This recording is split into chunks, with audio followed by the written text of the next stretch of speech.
Did it start? Oh, there it is. Okay. I was waiting for it to start and it didn't start.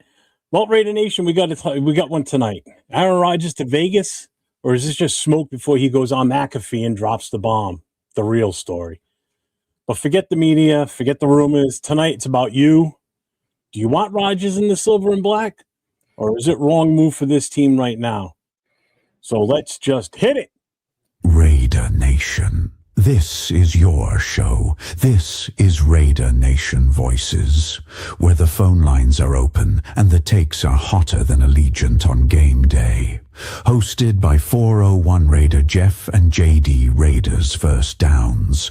We're taking your calls, your opinions, and your passion for the silver and black. Got something to say? Call in Raider Nation Voices, where the fans run the show.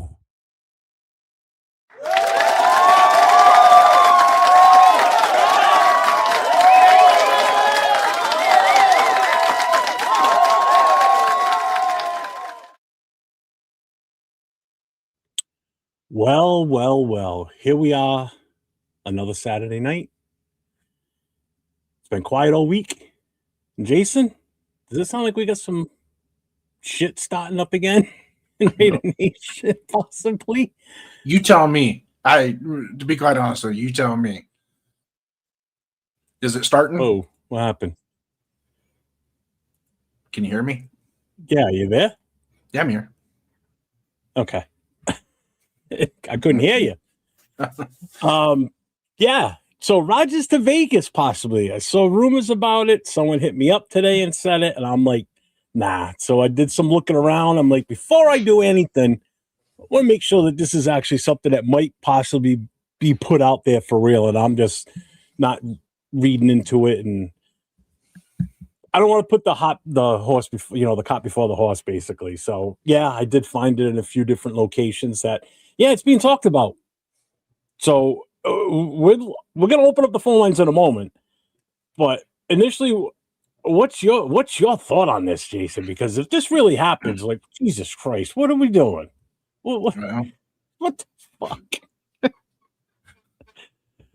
I first of all, I don't even know where that comes from. Second of all, there is no second. That's like the dumbest thing I've ever heard. Right? You're as thrown off about this as I am. I mean, I was like, what? No way. There's no way. And then I went and I'm like, yeah, okay. I guess it's a possibility. So I figured, you know what? We'll run with it tonight. We'll see what the fans think. We'll see what our chat thinks about it. And we'll let everybody make their opinion. We'll open the phone lines in a moment. But let's just hit the chat up and let's see who's here for this shit show of a ride, possibly, for what's going to possibly happen. Who knows? So Silver and Facts sent this afternoon. It says, it's not April Fool's Day yet, gentlemen. Simmer down. Kubiak's response when Spytech brings that up is, the fuck you say? Right? But is he in on it? That's the thing. Is I don't know. I don't know. But we'll get into it for sure. What's up? JJ's here. Raider Ryan's in the house. Mike Guerrero's here. Navman's in the house. Will's here. Bueno's in the house. Darren's here. Who else we got? Eric's here. Well, you can't wear blinders. You can't be stupid. You need to be in the special. Okay. Benjamin's here. Let's see. Shit starting what? It seems like it. I mean, I'm not starting this. I mean, this is something that's out there. And so gotta talk about it. There ain't much else to talk about the Raiders right now. So somebody has spoken in the internet world about that. Yeah. No. Miklos here. Highly doubtful. I wouldn't even want him. This is why people shouldn't do drugs. Mm-hmm. Exactly. Thank you. Rodgers trying to get killed before our O-line before retiring. BMW Mark is in the house. Shit, oh my God, I have no idea what you're talking about. Hobo Raiders here. I said I can't get into Raider image, not sure why. Yeah, you sent me the text on that. I don't know what's up with that. Maybe they just don't like you. I don't know. Frank Webb is here. He's on the Ace Greater Boogie, Image no fly list. we trade the number 1 overall pick to the Denver Broncos. Black and Mild, what's up, man? Tank Gang is here. What's up? What's up, Black Mild? So, Jason, I'm gonna. I got to pull up on my channel. I know I sent it to you. I don't know. Did you put it up on yours or no? What's that? The poll. No. All right. So I do have a poll on my channel, basically asking what's your take on it. Yes, no, hell no. Yes, only if it's to mentor. So make sure you go and vote on it. We'll check back in about an hour or so and see what kind of traction the votes got for it. We talking Rodgers? Rodgers is a douchebag. I don't want him, but we'll get into it. Rodgers better be retiring. I mean, he's been in the league since 2005. Good Lord. Yeah, he's 40-something years old. You know, I mean, I don't know. So it's this. I'm just taken aback by it. I really am. It's like, first of all, out of left field this comes. I know people threw this around a few weeks ago as a possibility. Like, hey, what do you think about? Like, I've seen it in chats. Like, people saying, hey, what do you think about this? But it got shut down right away. People are like, there's absolutely no way. Why would we do that? But in reality, what are we doing? You know, we don't have a backup right now. We have AOC 12 right now. We won't have another QB in our QB room until the draft, you know, until we take Mendoza. And then are we just going to work with him and AOC? We're going to grab another quarterback. What's going on? You know, so how much validity is there in this? Jason, I'm going to let you run with this for a little bit. I want to hear your take on what you think about this whole process. If we are really seriously considering this, if we do, what does this really look like for this team? Well, I'm trusting Spytech is smart enough to realize that if he does bring in a veteran quarterback, it is for the purpose of building for the future. So it's going to be a veteran quarterback that's going to hold down the fort, kind of what Geno Smith was supposed to be until he just gave us the shit show of 2025. But something to that effect. I wouldn't, you know, I hear Kirk Cousins is a possibility to bring in. I'm not opposed to that. If that's the plan of attack, I'm not opposed to it. I wouldn't be opposed to maybe trading a 4th-round pick for Mac Jones and bringing him in because Mac Jones really does suit Kubiak's style very well. Comes from the, you know, and he's ascended greatly over in San Francisco under Kyle Shanahan. I think he could probably do a little bit better with Kubiak, to be quite honest with you. I think that would be a great pairing. But as far as the Rodgers thing, number one, we don't need no stupid drama anymore. We've had enough. We got it. It's already out of our system for the rest of the year. Done. We're done with that. So we don't need any of that stupidity. Some guy that wants to lock his ass up in a dark room for 30 days and then come to the black hole. No, it ain't happening. He doesn't. His whole ideology of football preparation and whatnot. Nothing against him. Aaron Rodgers had a great career. He had a great career. Lock it down, dude. Get the hell out of here. We're done. It's time to move on. I mean, you in the chat, you know, is there any validity to this, you think? I mean, I know some is saying, you know, to kill the cap. We don't have the cap space to pay for it. Some are saying, why not just start the rookie? I mean, they're all valid points, 100%. I mean, it does make sense for monetary reasons and for just I look at it this way, and I said this, I think I said this to you earlier on the phone, and I said it to Ja Rada today when him and I were talking on Instagram. My whole take on Mendoza coming here that would bother me the most is I don't want Raider Nation part of that history of his dwindling downward spiral career since he left Green Bay. You know, the only time I would have been interested in Rodgers was when he left Green Bay. When he was done in Green Bay, I would have taken him at that point for a few years to, you know, get us set for the moment and then potential grooming a quarterback behind him, sort of like what he did with Love. Something on that idea. Now he's gone from there to the Jets.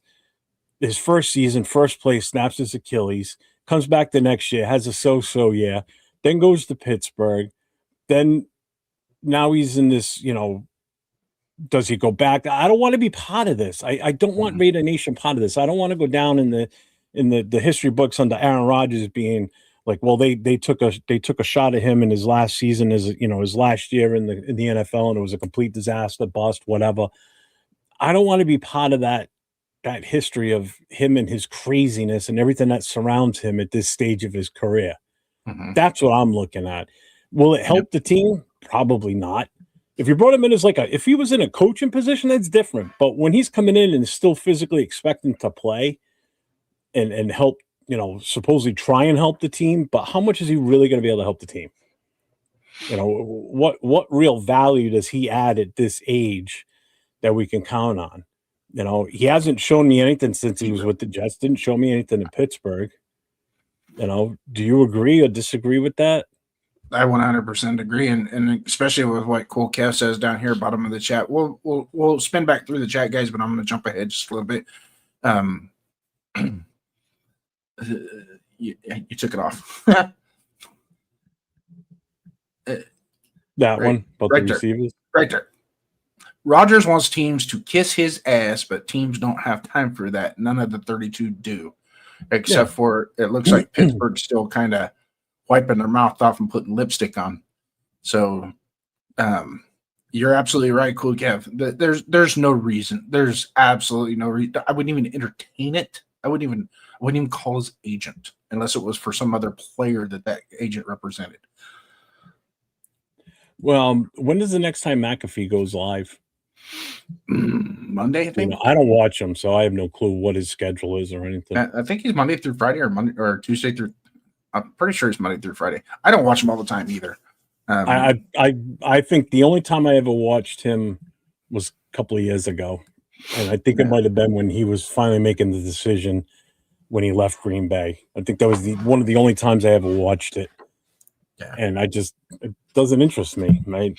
No. I could give two shits about him, Nope. Let's see. The last guy who dwindled was David Carr, and that's not a thing. You already said that. Steele's more likely to pay Rodgers than us.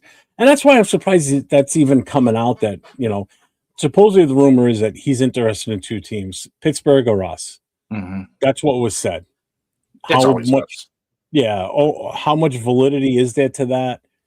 We'll find out when he goes on McAfee next, because I'm sure that's where it's going to come out. I'm sure if Pat is the type of person he is on his show, if he doesn't ask him that question because it is floating around out there, then he's not doing his job. Because that would be one of the first questions I would ask him, other than, hey, how you doing today?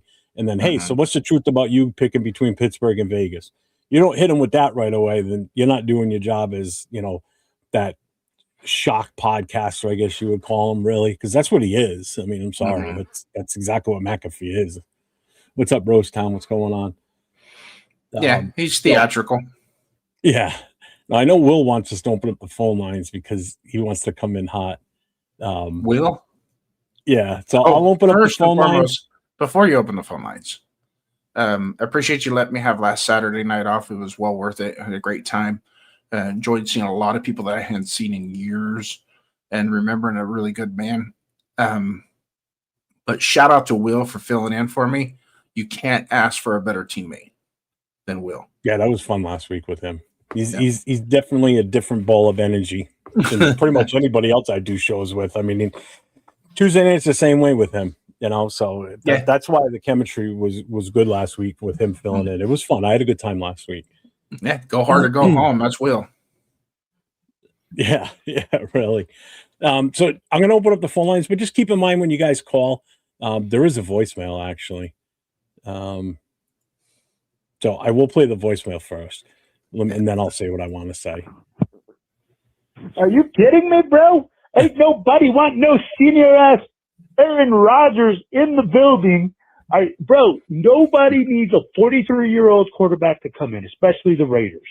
We do not need Aaron Rodgers. Let's just let it be. Get Mendoza. We'll get everything done. But Aaron Rodgers, come on, man. Yeah, that's Will, folks. That's Will. All right, Will. so I'm gonna open up the phone lines, but do me a favor, if you guys call in, try and keep it anywhere from no more than like 5 minutes, because I have a feeling we're probably gonna get a lot of phone calls tonight, and I don't want to keep people on hold. I want to be able to move through the calls and keep the show rolling. All right, so don't make me hang up on you and cut you off. All right, phone lines are now open. Ready, set, go. Let's see who calls in right away. And those of you in the chat, chat it up. Really Let's go. What do you got to say? So far, we're doing good. Move Max for Garrett. Yeah, I wish, right? McAfee put his boy on the grill on live TV. I want to see that. Yeah, but I mean, enough for nothing. I'm not an Orlovsky fan, but Jesus Christ, don't ask him questions, and then when he tries to answer, you just shut him right down. You're on Raider Nation Voices with Jeff and Jason. State your name. It's Raider Will. I'm going to tell you guys right now, I appreciate you, Jason. I love you guys. I love the show, but I'm going to tell you guys right now, I had to follow up this call. Aaron Rodgers is a total mistake, fellas. This is fucking ridiculous. Why is it that every single time we have a plan, it looks like we're organized? These rumors come out that a senior quarterback or some guy that's fucking smoking ayahuasca or drinking his ayahuasca juice somewhere in recovery wants to come over here and be the quarterback of the Raiders. Bro, why can't we just let Kubiak cook? Let him bring in a young man that he can groom, do his thing, but bringing in Aaron Rodgers is a total recipe for disaster. We are asking for a guy at 43 years old with freaking senior citizen knees, a bad back, a torn ACL, who God knows else, going back behind the line and doing all that. Don't want to see it. I love you guys. I just got to get out of here. See you guys later.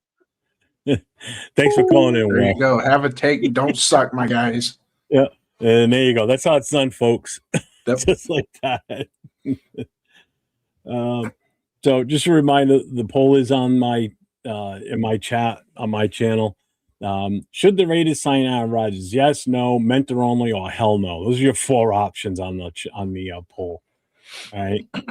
So, and like we did ask, Rodgers to Vegas or Pittsburgh, real move or just smoke, basically. So that's what we're looking for. When you guys call in, give us your best take on it. If you guys call in, or when you call in. You know, is it yes or no? Give us a quick response as to why you don't think, or if you're on the side where you think it's a good move, then say it. You know, I'm not going to bust your chops. The floor is yours. If you call in and you don't want to put it in the chat because you don't want to type it all, phone number's right there. Give us a phone call, and we'll gladly listen to you. So just a reminder, phone number, area code 401-830-9189. It's right there in the ticker right above us. If you didn't get a chance to write it down with your crayons, you can put your crayon down, just type it right off the above. Will needs to switch to decaf. I don't think it's the caffeine. Yeah, definitely clip it, right? Yeah. Will? No, that's not caffeine with Will. That's not caffeine. That's his normal energy. I mean, yeah. I've hung around him in person, you know, when he came out here for the game in New England. And that is him 100%. There's no, it's not an act. I mean, that is Will. And that's what I love about him. You know, it's like throwing an M80 into a room. It's like, boom, yeah, hang on, because you're going for a ride. Or like throwing a flashbang, basically. Yeah. So Brandon says, what does mentor mean as a coach or player coach? You want to take that one? Mentor is going to be somebody that can basically guide him in the film room, on the practice field, and even during game debriefings after each drive, after each series on the sidelines. You know, when a young player like that goes up to an older player like that, hey, you made this call at the line of scrimmage at this time. What were you seeing? So I can understand why you made that call. The problem is not everybody's cut out to do that. You know, and Aaron Rodgers, if Aaron Rodgers is going to go play, he's going to play. He he doesn't want to be a coach. He doesn't want to be a mentor. He doesn't want to do any of that stuff. He wants to play. And whether or not he's chasing a buck, I don't know. To me, it seems like he's trying to prove something that he's got nothing to prove. You've had a great career, dude. It's time. Just go. Just go. It's okay. Nobody's going to hate you for it. You know? But this stuff here, and first and foremost, it cracks me up that it's even a conversation that we would entertain bringing him in. Okay. Now, Jeff, I'm going to ask you this. If for some reason our front office decides to make that move, you think that is going to cause dissension in Raider Nation? Do you think we will turn on our organization quickly for making that move? That's a good question. I think anybody that's on the train of drafting Mendoza and have him start right away, yes. Those that want to go a different direction, probably not. But I think they're still going to be on the side of we really don't want an Aaron Rodgers on this roster. Because, I mean, in all sense and purposes, I don't think it makes sense. So I don't think you're going to find as many people on board with the idea of bringing him in. That's just my take on this. I don't know what anybody else feels about it in the chat. You know, if you guys want to, again, put it in the chat on what you think, you know, or give us a phone call and call in and we'll give you your opportunity to speak it. But I don't think it would divide. I think you're going to see more people united on this of, no, we don't want him here. Okay. I don't want to confuse you or the rest of the people in the chat as well. Is when I say divide where Raider Nation divides itself from the organization in and of itself. Where we unite, we're 100%. We'd be like 99.9% all together because you know there's going to be 0.1%. Okay, I see what you're saying. Like everybody being upset with Rodgers. Yeah. All right. Yeah, I think you'll have more people that would be willing to stand up and say what, you know, and be on the side of no, and be kind of upset with the organization for like, why did you make this move? Yeah. You know, what does this do for us for the future? You know, what does this do cap-wise? You know, how much does this hinder us from doing anything else? Because don't forget, somebody goes down in the middle of the season and you got to replace somebody. You got to have something for that. And if you bring a guy in that might be looking for X amount of dollars, I don't even know what his contract is even possibly going to be or what he would even be asking for.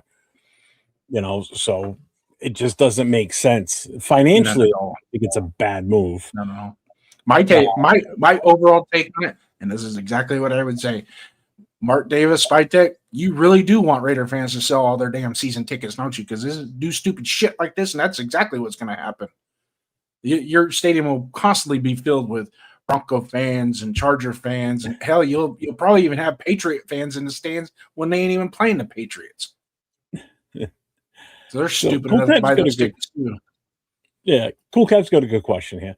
When was the last time a vet QB mentor or rookie in the last 30 years? I mean, it happened with Rodgers. I mean, he was the starting quarterback, and they had Love sitting behind him for a while. It happened to Rodgers. I don't even think Rodgers really mentored him. Like when you say mentor him, is basically take him under their wing. I don't think they had a good relationship. No, but he still picked up on, you know what I mean? Like mentoring is not like he sits down and like, okay, now you do this.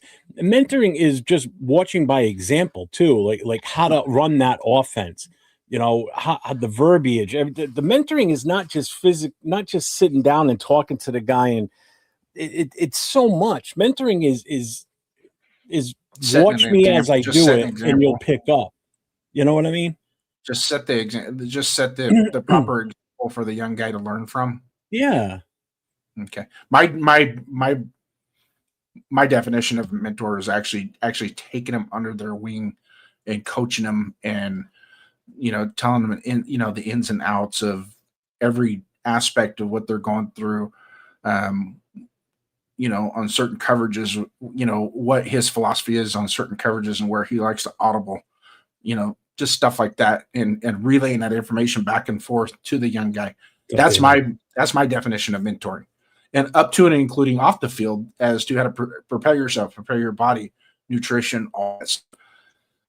I don't see him being that kind of guy that's going to sit down and in front of Ty Simpson and say, "Hey, open your playbook. Let's talk about these plays." Yeah. Maybe no more Hayabusa, whatever you call it for me. What did I do? I'm just saying that's my definition on being a mentor. You know, trust me, I am not in favor of Aaron Rodgers coming in. I want nothing to do with it. I've already made that clear that I don't think that's a good option. I don't see it. I beg anybody, if you're for it, please give me an example why you would even think it would work. I want to hear. That's what I really want to hear. I want to hear somebody that's going to either call in or put in the chat, whatever, and say, I think it's a good move. And go ahead, state your case. Yeah, I'm not going to knock you for it. I mean, Mm-mm. everybody's got an opinion, but I just don't see how that would even work with us. Hell, give us a Dan Orlovsky take on it. We don't care. Yeah, right. Oh man, it just doesn't make sense. Which one? It totally undermines the process and the plan that is in place. Totally undermines it. Yeah, I know the banner says Raider Nation. I'm not even go as far as I kind of feel the same way about Kirk Cousins. That he might be a little long in the tooth, and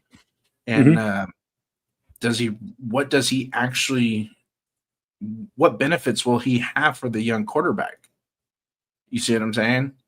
So to me, in all honesty, I think there's a good veteran quarterback out there that we could probably go get on a really good trade, 5th round, maybe give up a 5th round pick to go get to come in. And to me, I feel a 5th round pick is worth going and get a veteran quarterback that could be a stopgap mentor, quote unquote, quarterback. Yeah. That has some credence and they come win us some games, and show Raider Nation that, hey, this plane is going in the right direction. Yeah, and Brendan says, Brett Favre definitely did not mentor Rodgers. Again, that mentorship is all on how you take it. If it meant by being a mentor to him is watching him and learning from his characteristics, what he does, how he interprets the playbook, how he runs the plays, his footwork, the way he releases the ball, the way he handles the read gives him, that's kind of what I'm referring to in that case. Mm-hmm. You're on Raider Nation Voices with Jeff and Jason. State your name. Joe from Florida. Happy Saturday night, gentlemen. What's up, brother? What's going on, man? How you doing? Can you hear me okay? Yes, we can. All right, just a couple of things. First of all, I'm kind of on the fence on this Rodgers thing. I think you guys have brought up some great points. Okay. I would just say this, and this kind of goes back to the question that you asked last night about win now or build. Obviously, if you go with this move, you're trying to win now. Exactly. Does he win now for us? Probably not. But we all know that we probably need another veteran quarterback out there. I disagree with the fact that we need to trade anybody. I want to keep all of our picks. I want to hit on all those picks. Even if it is the 5th round, I want all of our picks and more, by the way, if we can get them. But as far as Rodgers goes, the only quibble that I would have with Rodgers is that he just costs too damn much. If he was willing to lower that price tag, I would consider it more. But right now, if we were to pick him up, we would be strapped with that cap, I'm pretty sure, right? Yeah, and I think that's one of the bigger arguments in this. Not so much him, the person. Jeff, I know he can't hear me, but how much it would cost. Yeah. Hang on, Jason wants to say something. Real quick, my take on a 4th or 5th round pick to trade for an established veteran quarterback that can mentor, you're using that pick to invest in your 1st round pick, which is not a bad option. I agree, keeping all your picks is worthy, But sometimes and in our case, we have extra force, right? And so our fifth pick, and for all intents and purposes, fifth round picks get cut all the time. So basically, Jason's saying that using maybe like the fifth round to to trade for a quarterback, because like he just said, is I'm relaying for him because you can't hear him when he talks. Basically, because sometimes some of your fifth round picks don't even make the roster and end up getting cut anyway when it comes time for roster cuts. So using that fifth round pick to trade away to say like Mac Jones, is that who you're thinking, Jason? Something like that. So say like Mac Jones, if it's something like that where we trade a fifth for him and we bring him in, type of situation is what he's looking at. But I get your point too, Joe. And you don't want to lose draft pick. Trust me, I'm one of the biggest ones for not giving up draft picks. I want every pick that we have, and I want more, just like yourself. So by the way, I'm looking at the investment. If I can point out something to Jason, and I know I can't hear you, but you can rip me apart when I hang up. But here's the thing: you trade for Mac Jones, fifth round pick. Obviously, not a huge pick, but you trade for Mac Jones. I think you're asking for a bigger problem the following year. Let's say Mac Jones wins a few games. Let's say he looks pretty good. Now, what are we doing here? Because this guy's supposed to be grooming our supposed first round pick. What happens if Mac Jones is a little too good? Now we got a controversy. Now we're playing the feud. I think bringing in Mac Jones is going to be a big, because Rodgers, he's done after this year, one way or the other. He's not playing into next year. Probably not. Even if he did, it wouldn't be with us.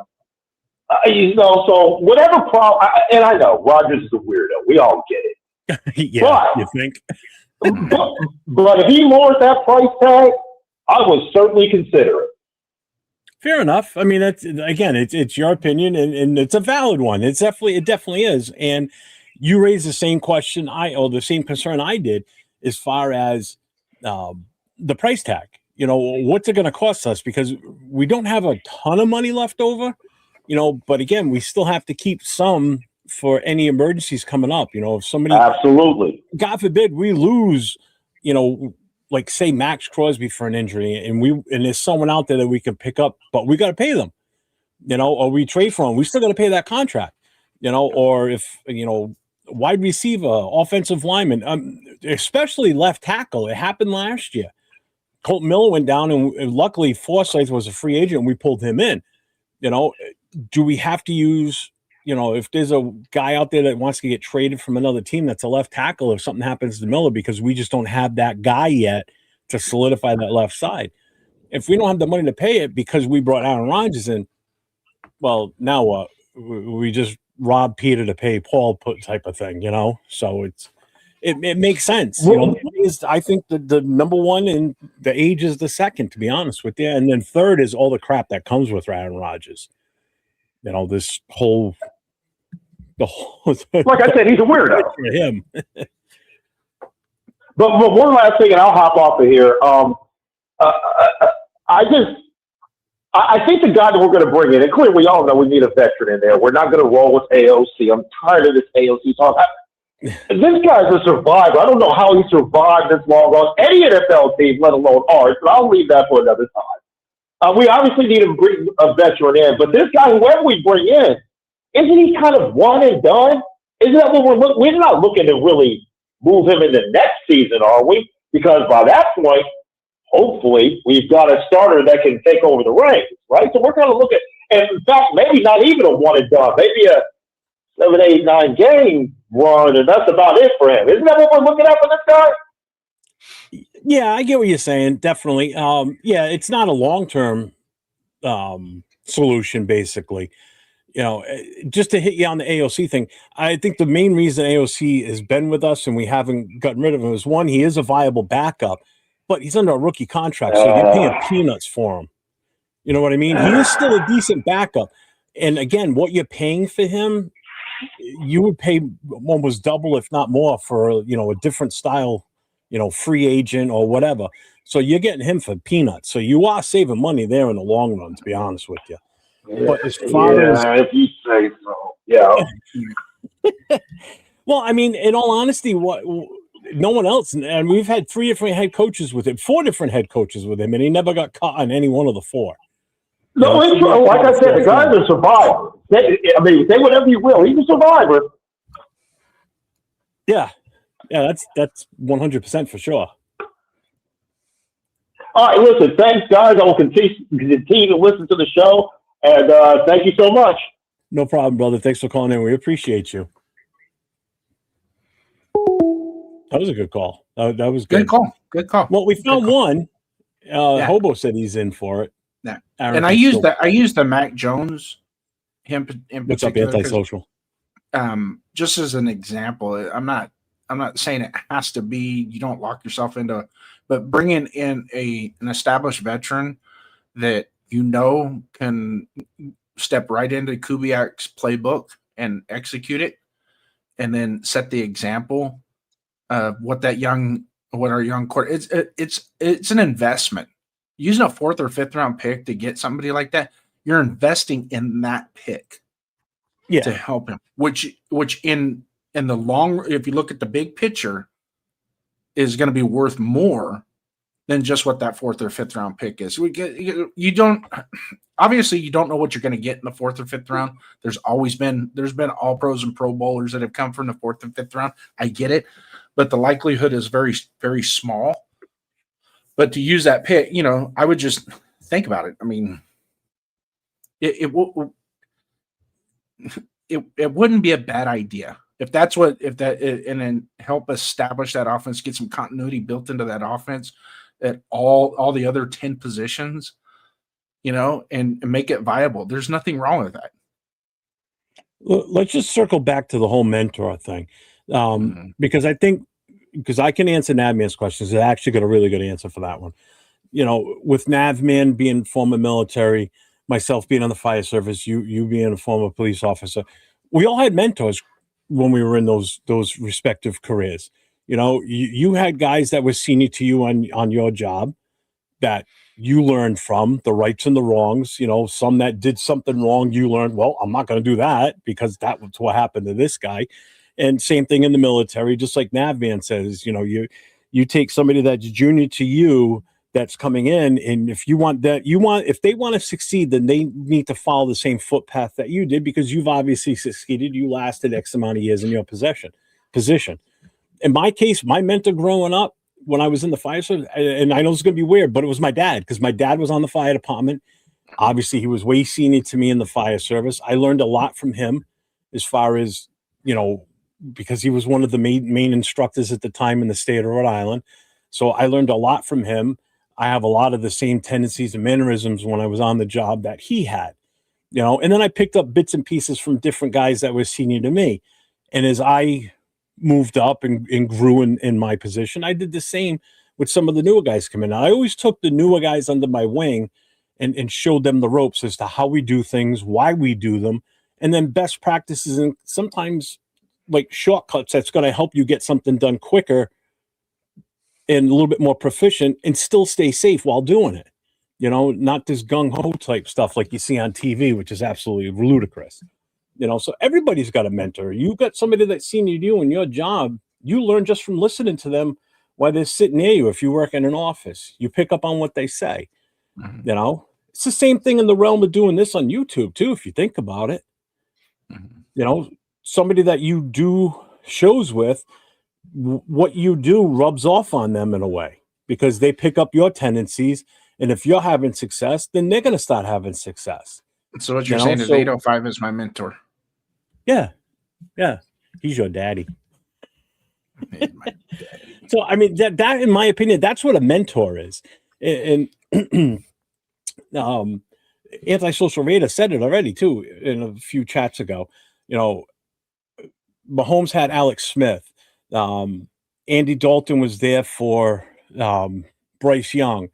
So yeah, it has happened recently where a young quarterback was kind of taken under the wing of a veteran quarterback, and they learn. They don't necessarily carry those same traits that veteran did, because they're younger, they've got their own traits, but it's still, that's mentoring, that you're learning, you're teaching, you're always constantly teaching.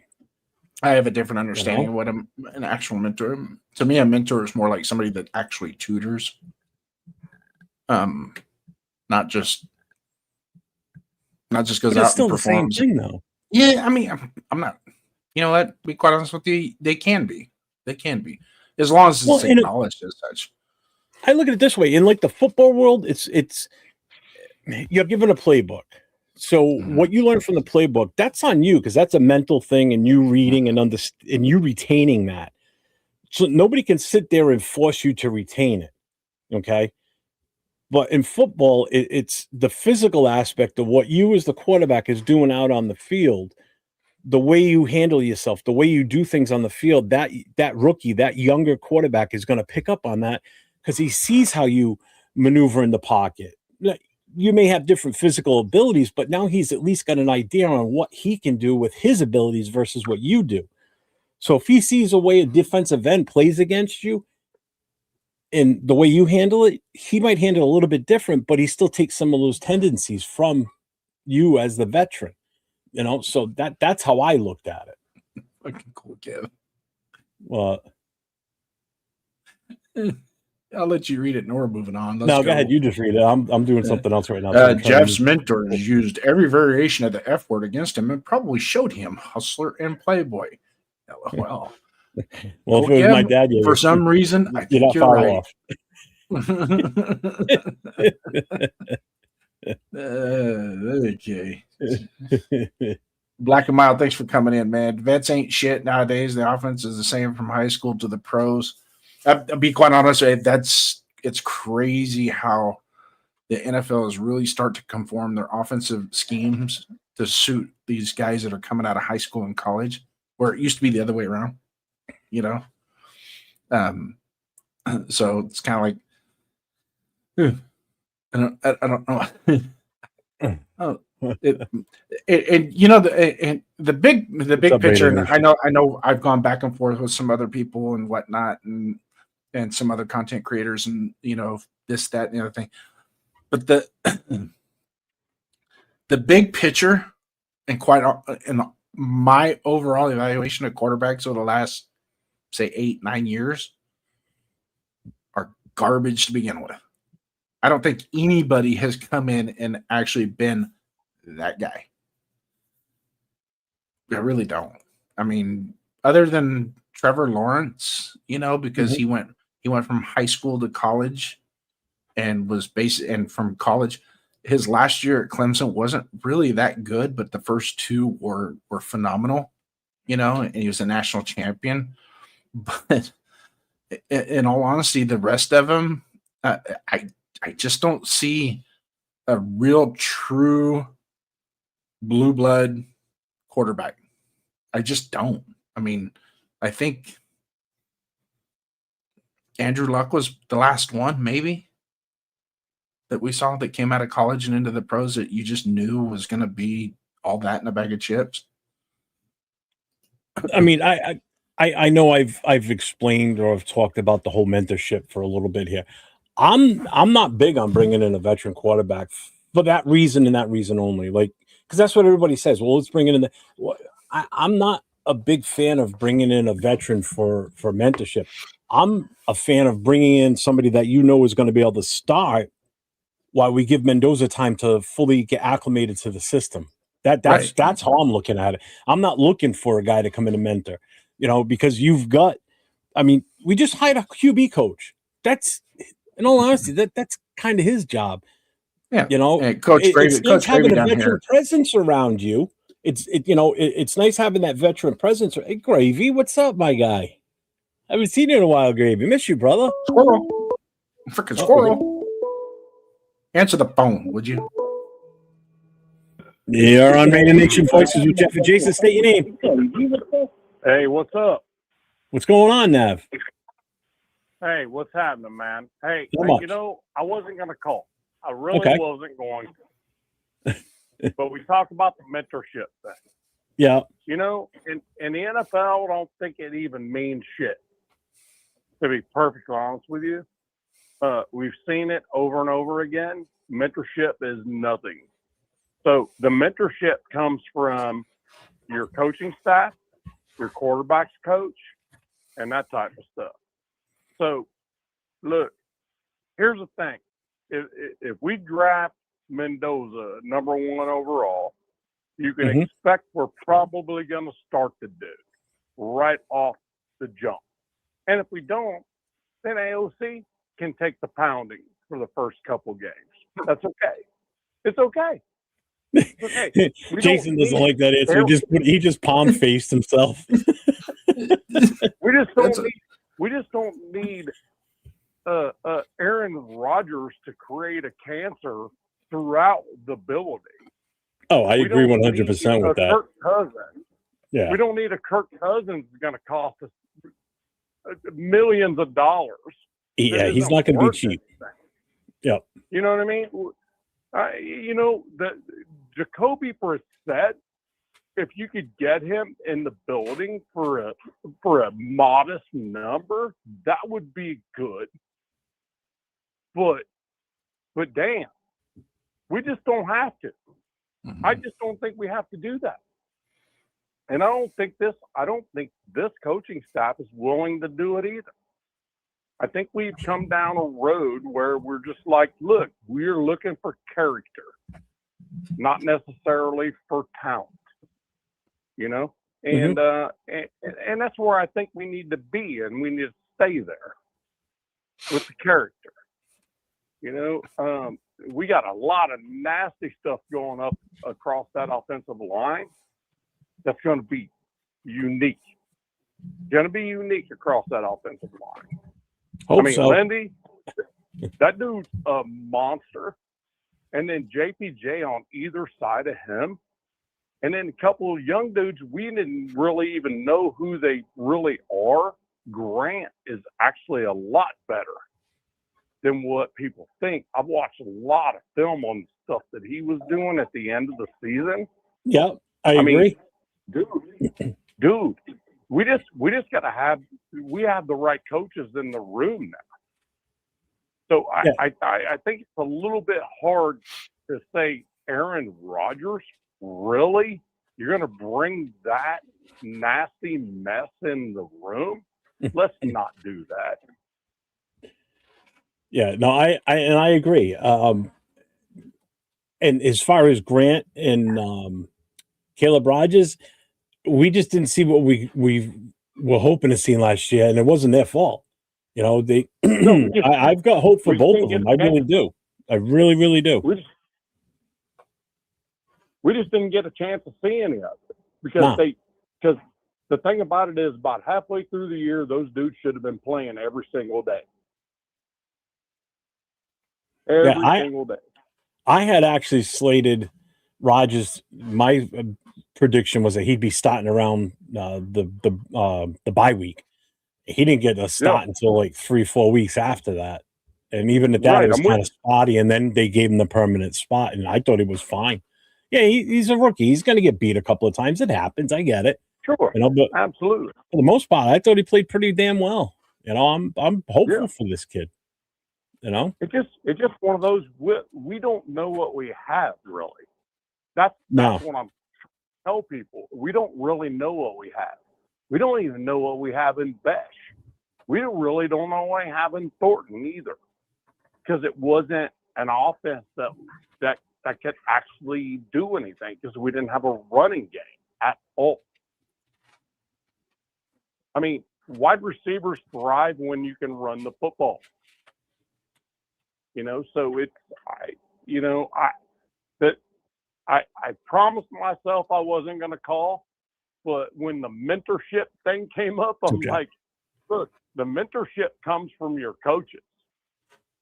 That's where it needs to come from because they don't have a job to lose. Correct. You put a veteran quarterback in front of a brand new quarterback that's about to take their job, then now it's a threat. Brett Favre, back to Rodgers. You know what I mean? You can put that cycle all the way around all you want. It's like, look, I'm not going to teach you what I do because you're going to take my job. I get what you guys are saying, but you guys are both in the same kind of service that I was in. We didn't operate that way.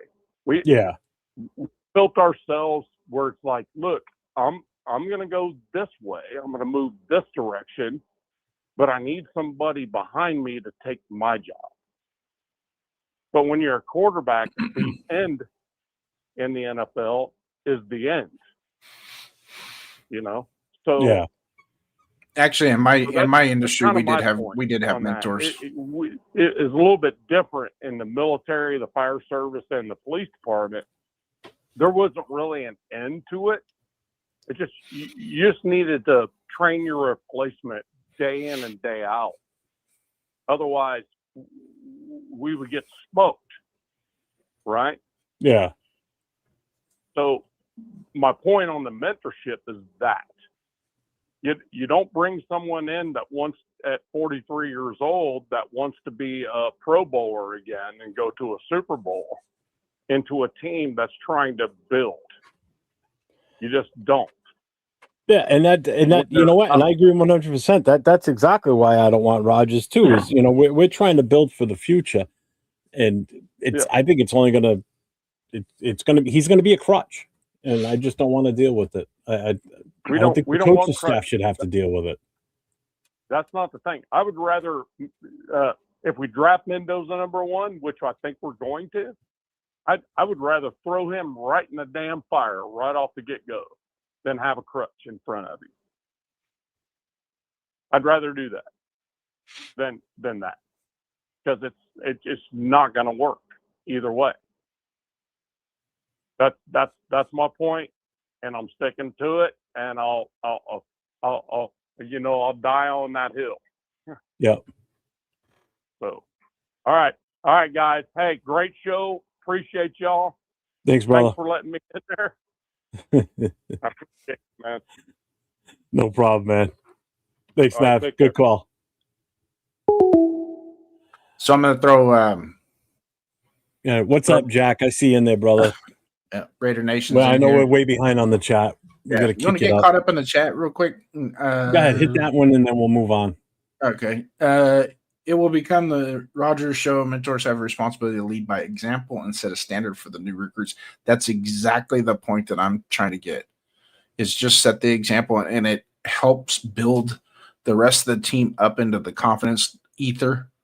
So they're all going in the same direction before just throwing that quarterback out there and trying to mix it, hoping that it's all going to work together. Now, having said that, it doesn't hurt to go get that veteran quarterback that you could bring in, and with the intent, okay, we're going to start him. But if our rookie quarterback comes in preseason and lights it up, we're going with the number one we're going with the number 1 pick. He's playing.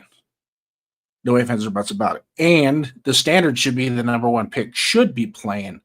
Should be the de facto starter to begin with, right?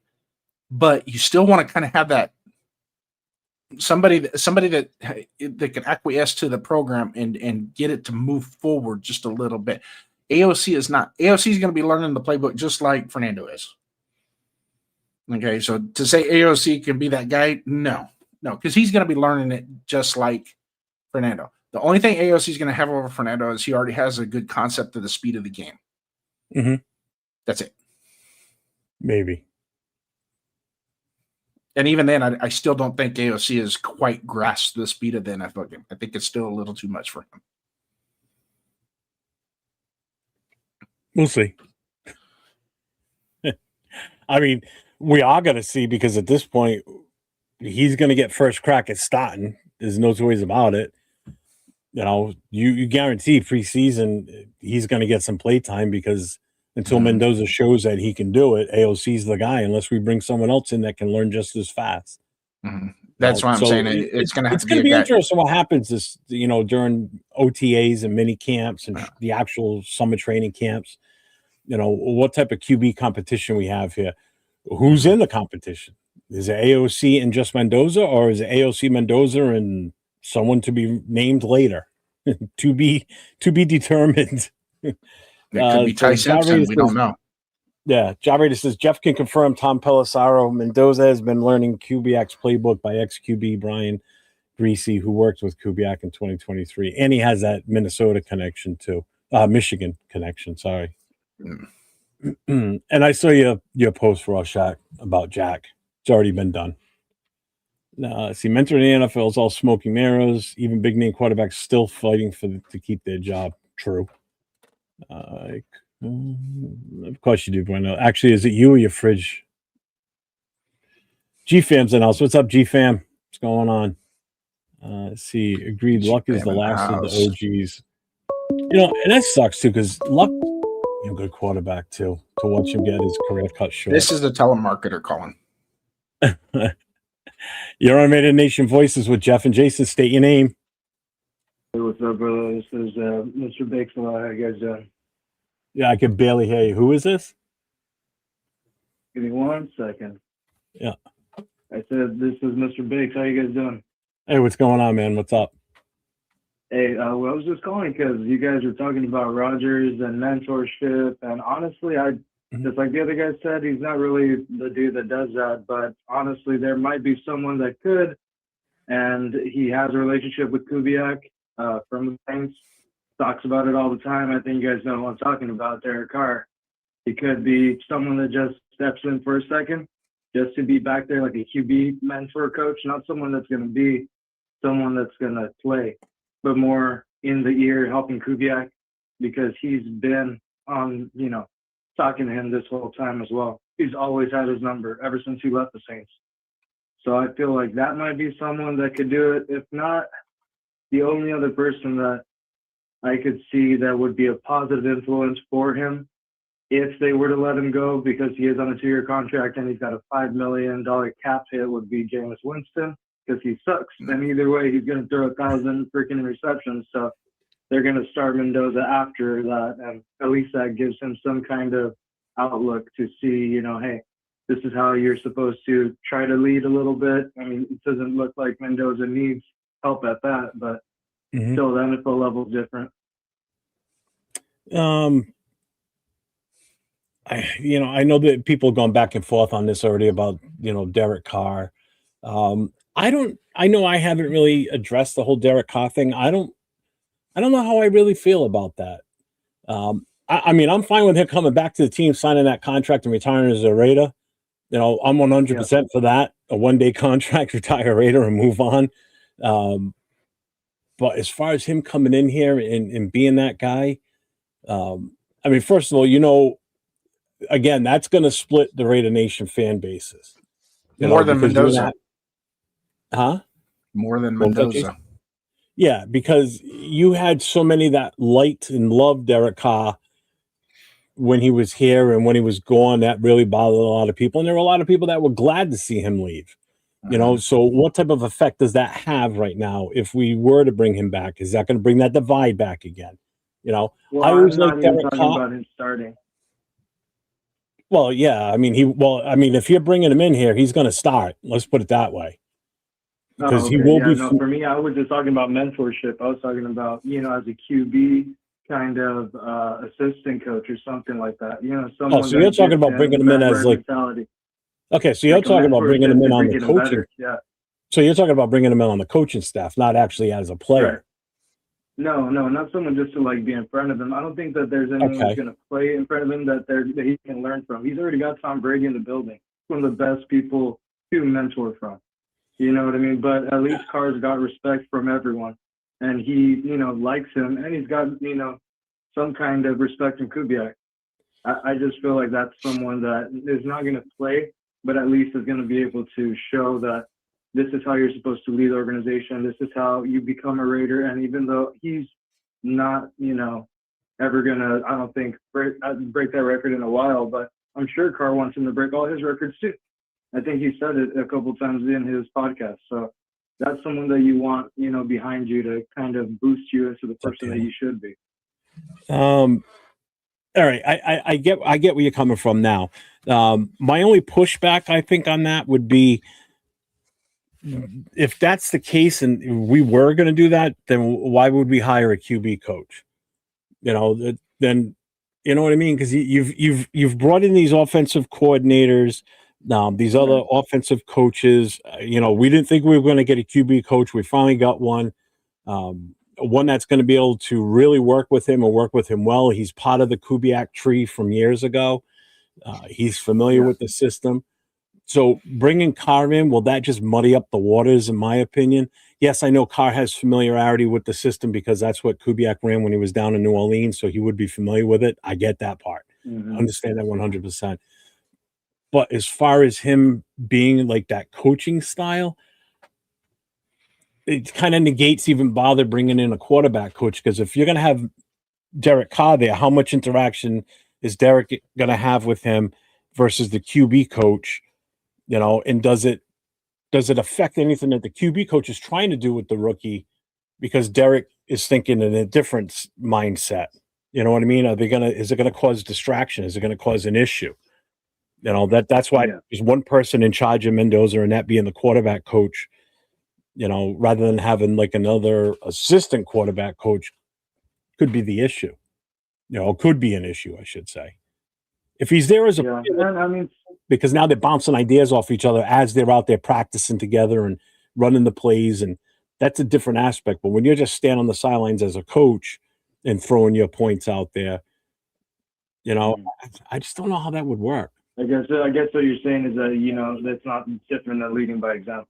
Like actually being the person out there and showing them how to do it versus being the person telling them how to do it. Yeah, I think it would be more useful if he was here as a player.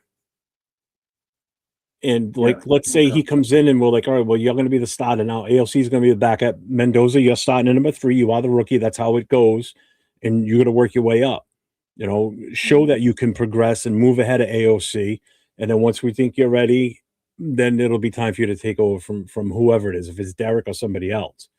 I don't know. I don't know how I feel 100% about the whole Derek Carr thing. I feel like if we don't get anyone else and it's just AOC and Mendoza, it's going to be Mendoza week 1. I don't think more than likely, yeah. I don't think that we're going to wait, because there's no way that we're going to throw AOC into the first 8 games and watch all of Raider Nation explode and every game just be yelling Mendoza's name. Yeah, it's just going to be terrible for Harva over there on the sideline. Well, I appreciate the call. I ain't gonna tell you I got another call coming in, but yeah, I do appreciate that. And definitely give us a call back next week too, man. And if you want to leave a voicemail during the week, go for it. Same number. Yeah. All right, brother. All right. Have a good night. Thanks, man. You're on Raider Nation Voices with Jeff and Jason. State your name. Matthew from Dallas. Hey, Matthew. What's up, my guy? What's up? So, I'm a Bills fan, and how do you think about the trade that we gave y'all, Aaron Johnson? Jason, you want to take that question? You won't be able to hear Jason, but I can interpret for you. I speak English. You don't need well, to I'm not interpreting it. You just can't hear him because of the way the system's set up. Just relay. I'll relay it. I heard you enunciate Michoacán the other day. I'm like, you ain't translating nothing, my friend. The Terrion Johnson trade is a good trade for us. Hopefully there's still some meat on the bone with him as far as his performance. Because I think Buffalo let him go. He was getting ready to set for free agency next year, I think. And his play's kind of gone down a little bit. But that whole secondary, Buffalo's entire defense actually has taken a couple steps back. So maybe a fresh start for him. So maybe we can get that Lionel Washington. Basically what he's saying is, we're hoping that, he's still definitely got some life left in him to be sufficient for us. Obviously, I like the move. And I know Jason kind of likes the move also too. It's just it's you guys did take kind of a hit on the defense with players that you lost this year too. But you did bolster your offensive line. I will say that. Yeah, but he's definitely got some stuff left in the tank. I think so. I think so, and he's only going to help. Jason said that too.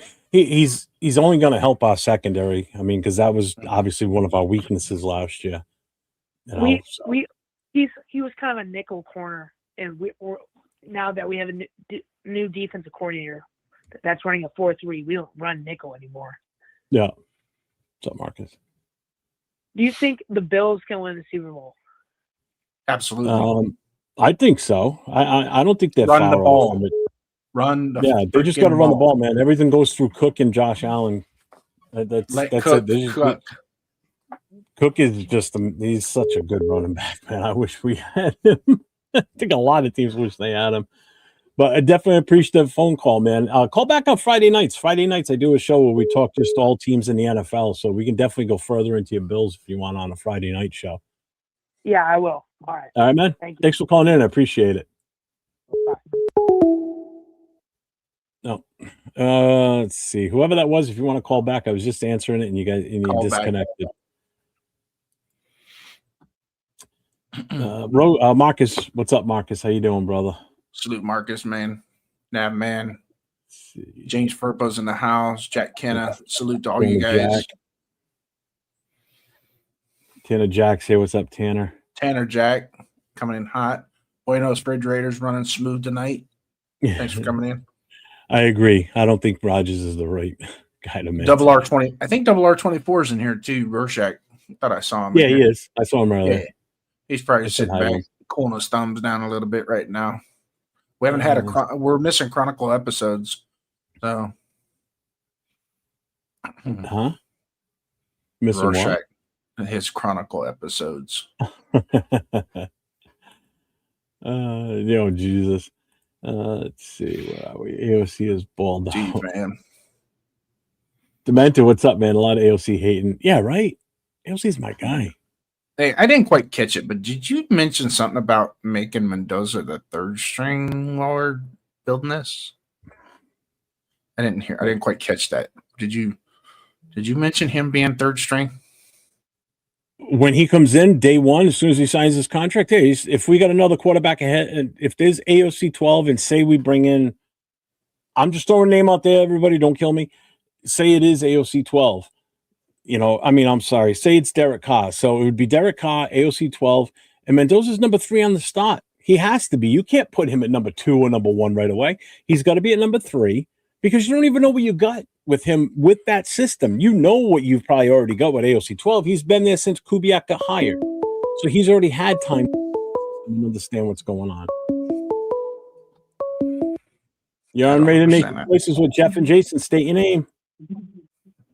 Yes, this is the number 1 Raider stunner. What? What's up? How you doing, man?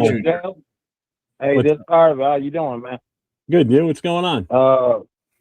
Not much. I wanna give my opinion about old man. We don't need no old man Rodgers on the Las Vegas Raiders team. Let him stay in Pittsburgh where he belongs because his time is past. And we're happy with what we got with the Raiders. So we do not need him with the Raiders, man. I agree. I don't want him either. Yeah. Tell my main man Jason there. I said hello. Excuse me, Raider first down. He said salute. That the number one Raider stunner says hello. And he y'all can hear have a you. nice day. Jason can hear you. Right. He can hear you. You just can't hear him. Jason can't hear me. He can't hear how you. you doing, Jason? So okay. So that's my opinion. You take it easy, Ox Baker, with your Ox Baker mustache, okay? Thanks, man. All right, man. Y'all be easy, man. Raiders! Good night. Later, man. He's a good dude. I like him. What's up, Jake? Man? Yeah, Brady doesn't like Carr. I don't think they like each other, period. Jeff, you got a minute? Yeah. We need to talk. Why? Who in God's green earth is going to take the first number 1 overall pick and make him a third string to start out with?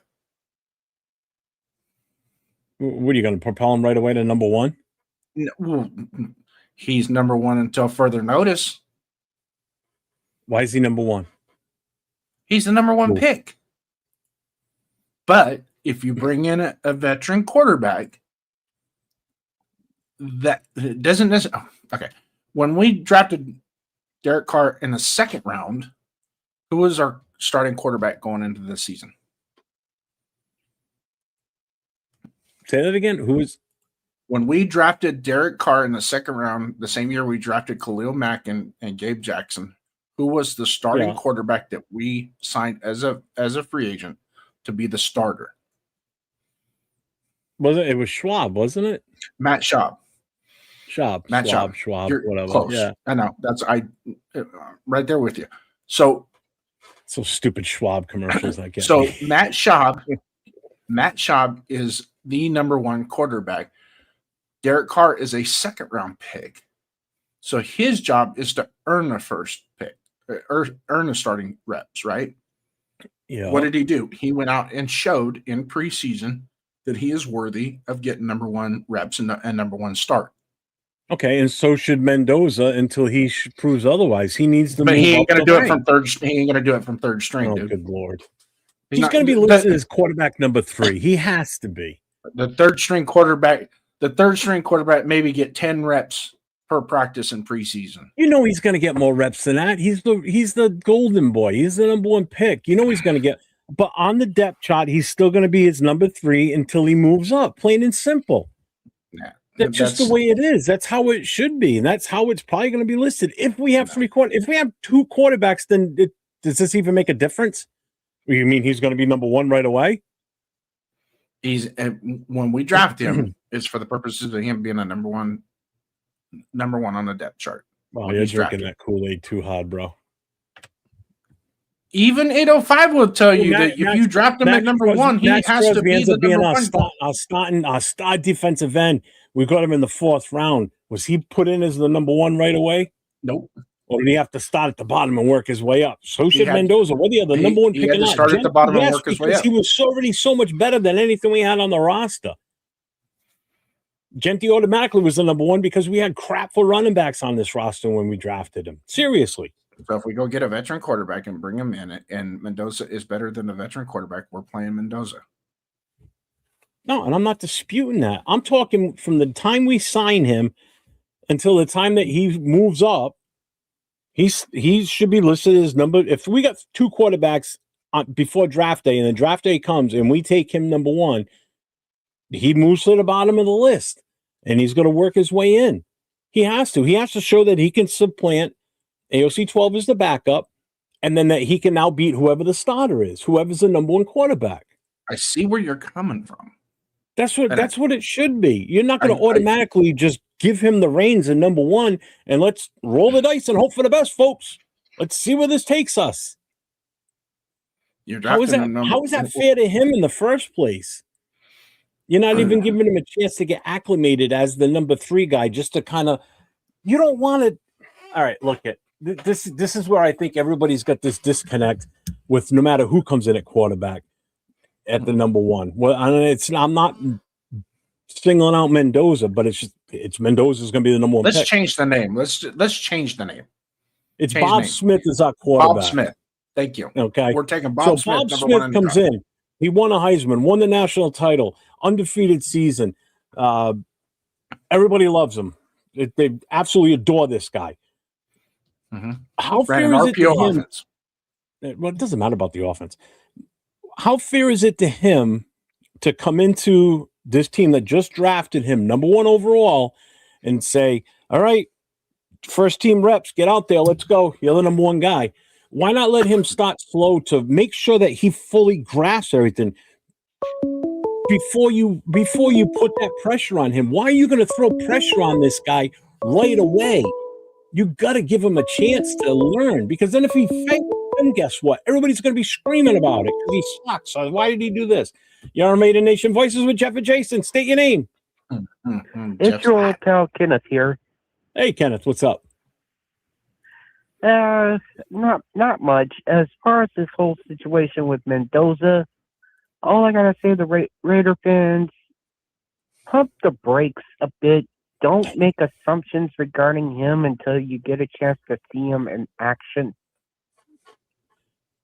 Well, what are you referring to? Like he's good or he's not good? Just I'm trying to understand your take on this. Most people, been hearing most people consider him the second coming of somebody. All Which I is gotta say true. to I've that heard is, there's plenty of people that do. Yes, you're right. all I gotta say to them is, pump the brakes a bit. Let him see how he is actually on the I like field. this kid.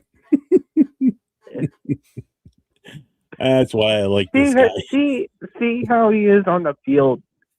Because if you make an assumption, you make it, you know what, out of you and me, if you know what I mean.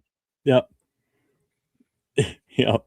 That's why I And like I've always, that's why I always say, never make an assumption without facts to back it. True.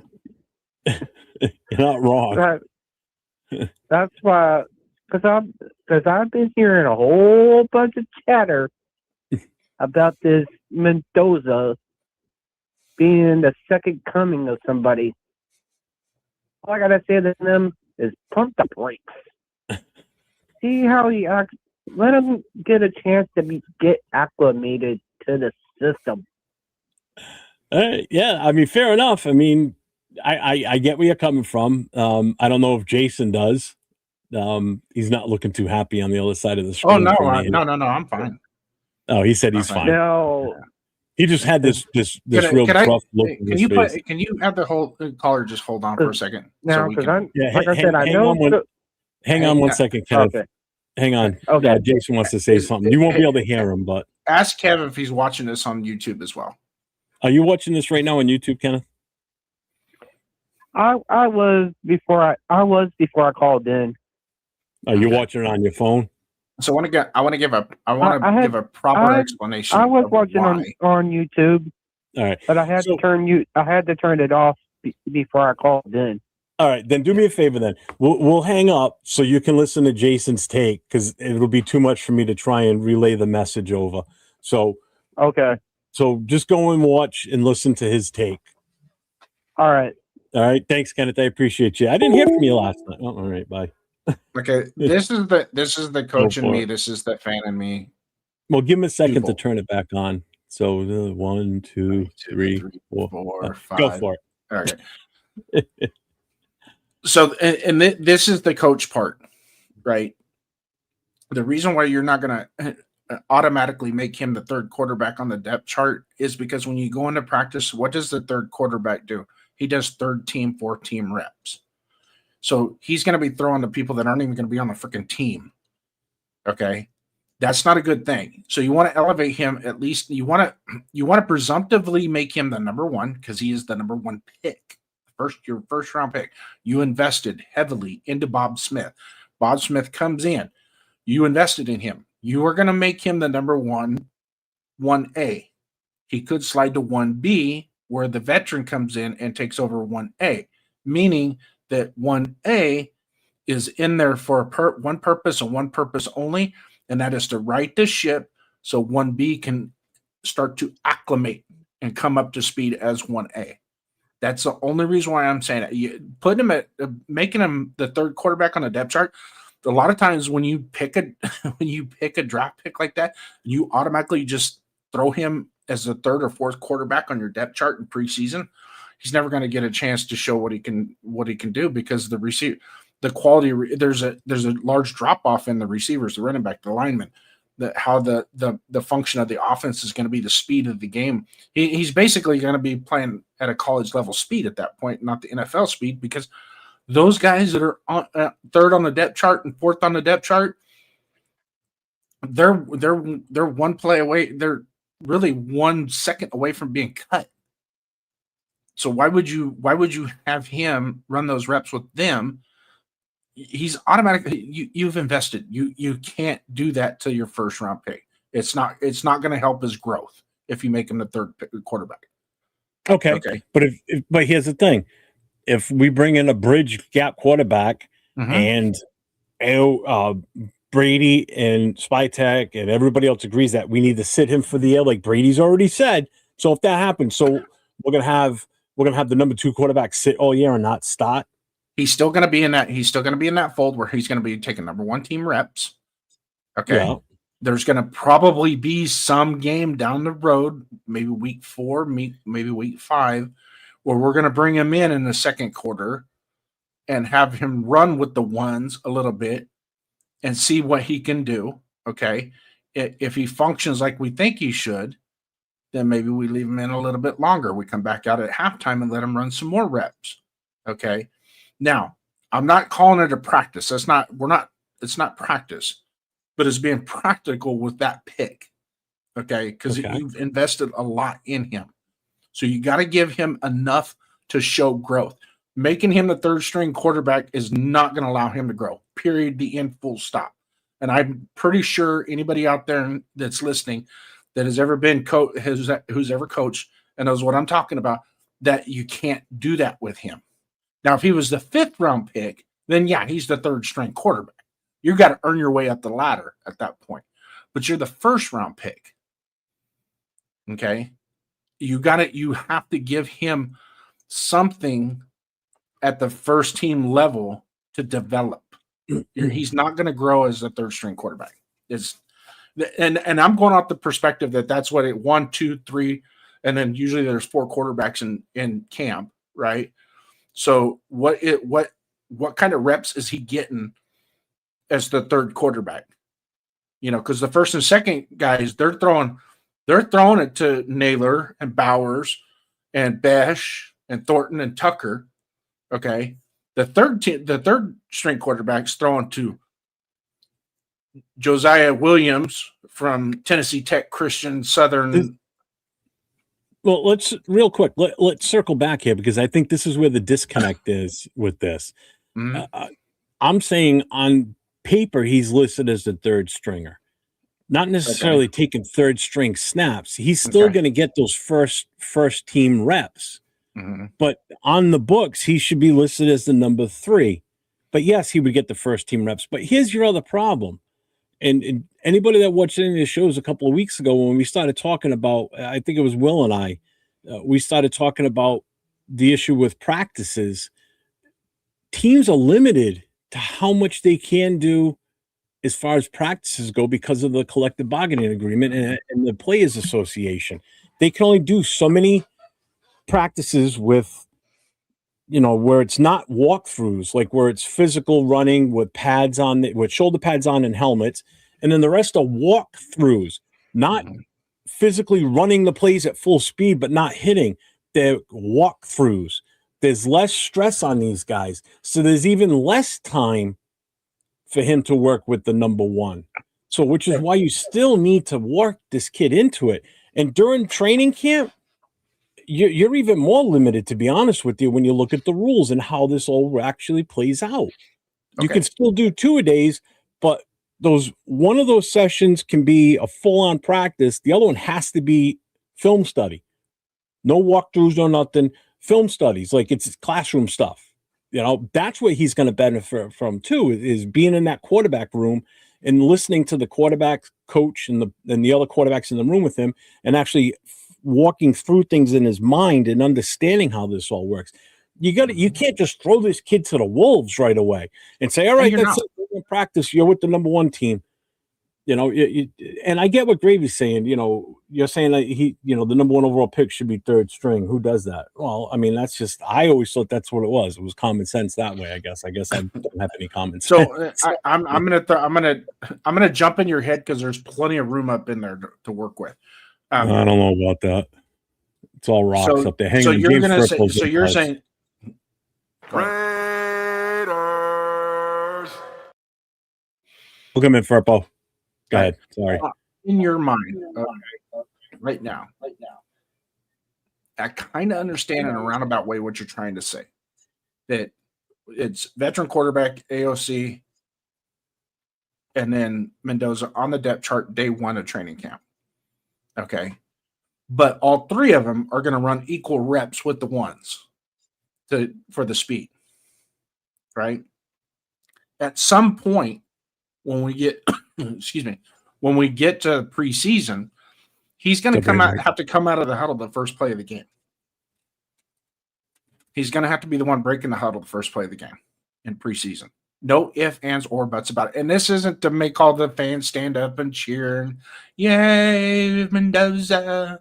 No, that's not the reason. The reason being is because from the start of the game from the kickoff to the final whistle is very important for his growth, understanding it from an NFL perspective. And so that has to happen. Okay. Most third string quarterbacks aren't getting run with the first team in preseason. They're getting run with maybe the second string. They might start like the second season game, get a start, go out there, get their uniform a little dirty, get some reps in, and justify not only staying on this roster, but maybe picking up on somebody else's roster, getting picked up. So, but in the long run, I see where you're coming from, but to define it is that number one pick is going to run with ones in preseason. No ifs, ands, or buts about it.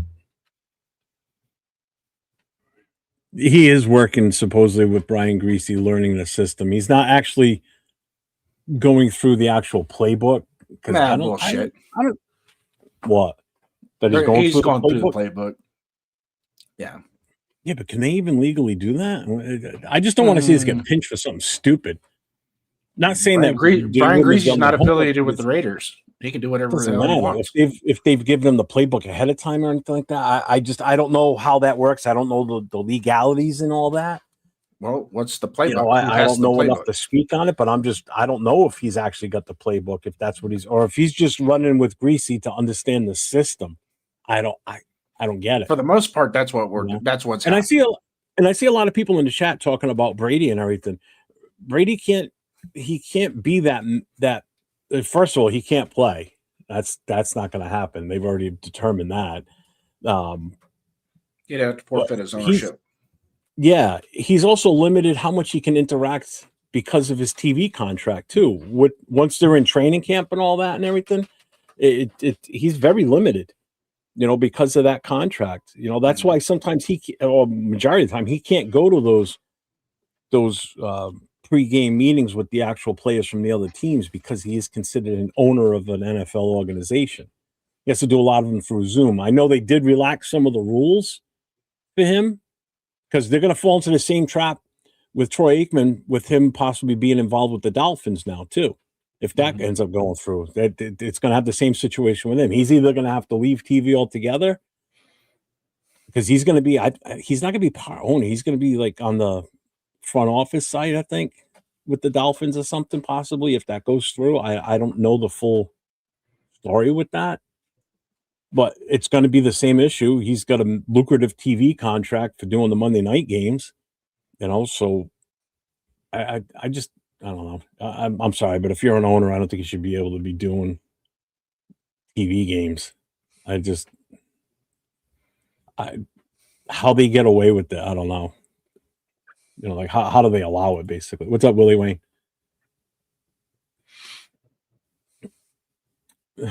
Willie Wayne sleep. He didn't call himself anything. He can't help the other people say. Let's see. Who else is here?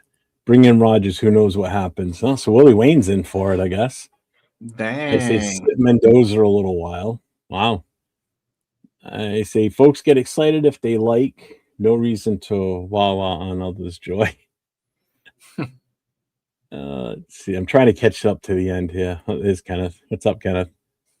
So, Kenneth, did you hear that explanation from him? I know I'm way behind on the chat. What's up, AO? What's going on, Anthony? Let's see. Hey, for those of you in the chat, if you haven't done so already, hit like, subscribe, hit those thumbs up buttons on this episode for us, please. It really helps push up our algorithms and get us more content out there to where we can start playing with the big boys on this stage. I hope you guys are liking this show. We're having a lot of fun doing it. You guys are in the chat. We're awesome. Got a lot of phone calls tonight too, which is good. We get with this show, and I have a hard time going to bed because it was just so much fun. You get all hyped up. I don't remember what the freaking question was now that Kenneth had. We've been on so many different. Well, we were in full convo when the phone rang. Yeah, so I don't remember where we So- left off. Oh yeah, Bob Smith's overrated. I already know it. Yeah, sorry, 805. Sorry, Dad, man, because he said, "Why does it have to be Bob?" Hey, I We'll make watched the it- film on Bob Smith. He's pretty damn good. We'll make it bueno. How's that? You're on the line with Raider Nation Voices with Jeff and Jason. State your name. Cannot believe what I'm hearing from Jeff right now. No, tell me, Gravy. preach, Gravy, preach. How you doing, Jeff and Jason Downs? How you doing, man? What's up, brother? How you been, man? I haven't Hey, talked to you in a you long hear me. time, man. It's been a while. Good to hear you guys. Glad you're doing this show. Yeah, Can't this believe is what fun. you're saying, though, Jeffrey. I can't believe the number one pick in the overall draft. We're gonna, from day one, we're gonna put him at third string. Let him work with all those guys that ain't gonna be there. And No, I did correct and that. hope- You didn't hear and- that? And hope he does. Who I does did- that? Who does I that? did change that. I said he should be on paper as a third string quarterback for game day purposes. But when it comes to practice, yes, he should practice with the number ones because that's ultimately the goal at some point this season. He's going to be the number one guy. Yes, sir. I agree with that. I'm not You know? into the mentoring thing. I just wish Raider Nation would stop it because Yeah, I'm not all for it. either. the dude has a quarterback, offensive head coach, a running game coordinator, a passing game coordinator, a quarterback coach, and somebody that's, I guess, owning that's one of the best quarterbacks ever. If we get a guy like Matt Jones or Aaron Rodgers or somebody like that, Kirk, they might mess around and win 8 games for us. And then what we gonna do? Then what we're gonna do and with Fernando Vargas. Fernando, whatever his name is. I'm not with that pick, but I know it's gonna happen. So Oh, that's so, just my thought. so let me ask you this then, Gravy. To throw what you just said there, I caught that. So you're not on the Mendoza train, huh? I've not really spoken about that, Jeff, but I'm not with it. I'm not with it at all. But because look, I haven't said this, but we did a great job free agency, man. I thought we did a terrific job free agency, and I was always saying to myself and whoever was listening to me that we got to hit free agency. We did great getting the center. Yeah, definitely. If JPJ was such a good center, why did we get Lindenbaum? You ever wonder that? Well, exactly, and that just goes to show you that. Knows that. You know how much I got bitched at on shows about that, Jeff? Yeah, you heard them. And I was right there with you too, agreeing that I don't think he was as good at the center as everybody thought he was. When I saw him playing guard, I think he was better at guard, to be honest with you. At the pro level. If he stays healthy, he can be an all-pro guard. Oh God, yeah. He's a An mauler. all-pro guard. He's a mauler. Yeah, That's the mentality you want at that position because that's a take no prisoners type guy playing that role. He's like your enforcer on the line, basically. The center's your leader. Your outside tackles are your ultimate protection for your quarterback, and your guards are the guys that do the nasty work for you. They're the ones that get into the grit and the nastiness. Like he's the closest thing I think we could probably have if he gets obviously a little bit more aggressive within reason, not penalties, like a Wisniewski, like we had with Wisniewski being that nastiness. Because he's got that in him. He's got that switch because he's as nice as can be when he's not on the field. But when he's on the field, don't get in his way, You just have to stay healthy. That's his only downmark. I love the way he plays and all that. The concussion issue, that's my problem. And the worst thing you can have your center do is be a cuss person or you depend on him so much. Now we can do Jeff, this. Now we can do everything that we want to do at the center position because this dude's if you throw Mendoza in right from the get-go, he's not gonna. The pressure on him is gonna be so relaxed because he has a guy like that in front of him to make all the decisions on the protection, to know that somebody's gonna blitz. He's not gonna get everything, but it helps a rookie better to have a guy like that than somebody that gets concussed all the time playing center or. Anybody else. The best pick out of the whole free agency was that, as far as I'm concerned. But, Yeah. you know, I know we're going to pick them. So I'm already falling on the board. I just don't like hearing, you know, I like what you're saying, you know, put them in there. Jason's saying it. We do pick them, and I know we are, that no chances dude he has right from when he gets picked all the way up to preseason to learn this. He ain't gonna be not getting reps, and dude, he has a playbook with them all the time. If he's that type guy, he's gonna take advantage of this situation and run through it, and he has to start at the beginning. If we pick him, he's gonna have to start from the get-go. And that's my feeling too. If he is what everybody believes he is and thinks he is, Mm-hmm. you know, this golden boy, then there's no two ways by midway through training camp, and at least by the first or second preseason game, he should be anointed the starter if that's the case. If he's as good as everybody says he is, because other number ones have done it in the past, that's where it should be. Mm-hmm. You know, if it comes to the end of preseason and he's still not good enough to finish number one, you know, to be labeled as the number one starting quarterback week one, then that makes me seriously question how valuable was that number one pick. Yeah, and I agree, Jeff. This is a valuable. I agree, Jeff. That very, don't force very it. valuable, and I don't think that. And Raider fans don't understand it, Jeff. How valuable we need to hit this pick. That we need to get this right, because it is a quarterback. It's the foundation for our team for 5 years. Oh God, yeah, and that's where there's a few of us that are on that same page. You know, 805 is Severe, Chris. I know Leo is, Nate, myself. We don't think that Mendoza is the number one overall pick. See, I look at it, this is the way I equate it. Yeah, Dan Orlovsky, yeah. I look at it this way. That number one pick is the golden ticket, okay? It's not so much the golden ticket to take the number one rated quarterback just because he's rated number one quarterback. He's not the number one overall draft pick. Sorry. He's not BPA at number one. That golden ticket for me, my explanation is, it's a golden ticket to build this team the right way for the future. You trade out of that number one. If you can trade with a team that's got 2 first rounders this year, and you can get one of their first rounders next year, and maybe an additional pick somewhere else in this draft or next year's draft, that's where you start to build. You build it from the bulk of this early picks in this first round. You know, so if you don't go with Mendoza and you move back a few picks and you still get a second first round pick, you can do some damage to really set the foundation going forward for this team for a long time. I've got more trust in Spytek now based on what he's done already going forward than what happened last year. So Jeff. What? Hold on. Jason wants to say something. You won't be able to hear him, but yeah, I know I can't hear Jason. What's up, Jason? So let me ask you this: if we trade back, and I've always said trade. If we trade, I'm not opposed to trading back as long as there's a plan in place, right? As long as you have a plan. Just trading back just to get picks, that's not smart front office work.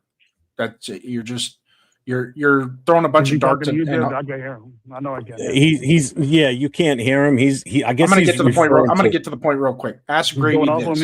He wants me to ask you a question. Hold on. Go ahead, Jason. Okay. Is Gravy okay if we trade back? We don't have an in-house franchise quarterback going into this season. Is he okay with us losing 12 to 14 games again so we can get a top pick next year and maybe get one of the top quarterbacks next year's draft? All right. So are you okay? Jason's asking you this. Are you okay with us not going into the season with a franchise, you said? A quarterback. A quarterback of French that could be the franchise quarterback. I feel comfortable not going into this season with the franchise quarterback of the future. You okay with losing up to possibly 12 games again this year to make sure we get the first round pick next, or we get an early pick next year to get one of those ones from next year? What quarterback are we getting for this, though? It matters. Exactly. I get that part too. We get Aaron Rodgers. He's gonna mess around and win us 6-7 games, dude. You know what I mean? Yeah. Did we not see what he did last year? Did Pittsburgh go to the playoffs this year? Yeah, they did, didn't they? It doesn't matter. They got smacked, but dude, he was their quarterback. Yeah. And then he took them to the playoffs. Yep. Yeah. I don't want to hear divisions and shit. People talking. What are we talking about here? We're just saying we don't want Aaron Rodgers to play. I understand what you're saying, that he's a bad dude, but he doesn't need to learn nothing. He doesn't need to. He doesn't. We're so picky as Raider fans that we expect. We don't want to come up. We don't want to get more things. We have an opportunity to get more things, right, and get better. As a whole thing, we want to get this guy right off the bat. He's going to get killed. He's going to make bad decisions. We have to get used to it, because I know Raider fans will turn on this dude in 6 games if he doesn't do what we want him to do, and we'll be begging for Matt Jones, begging for Jameson Winston, begging for Aaron Rodgers on the team, or AOC to start. You know what I mean? He has to do this. This is what's going to happen. He's not a bad kid. He's not on lean like Jamarcus Russell. He's not doing shit like that. He's a good football player. He's got to learn. If we think he's that talented, and we think he's going to move this program as a franchise quarterback, we're so used to not having one like that, because Derek Carr wasn't a franchise quarterback. Do Raider fans talk about, let's go get another Derek Carr? No, we talk about, let's go get another Rich Gannon. Commitment to mediocrity. You know, somebody. We don't talk about getting there. I don't want this dude. I don't want Derek Carr touching this dude, man. I don't want him doing Derek Carr shit. I don't want Derek Carr either. Like I said, I'm fine with him coming back, signing that 1-day contract, retires a Raider, and move on. Retires Raider and move on, bro.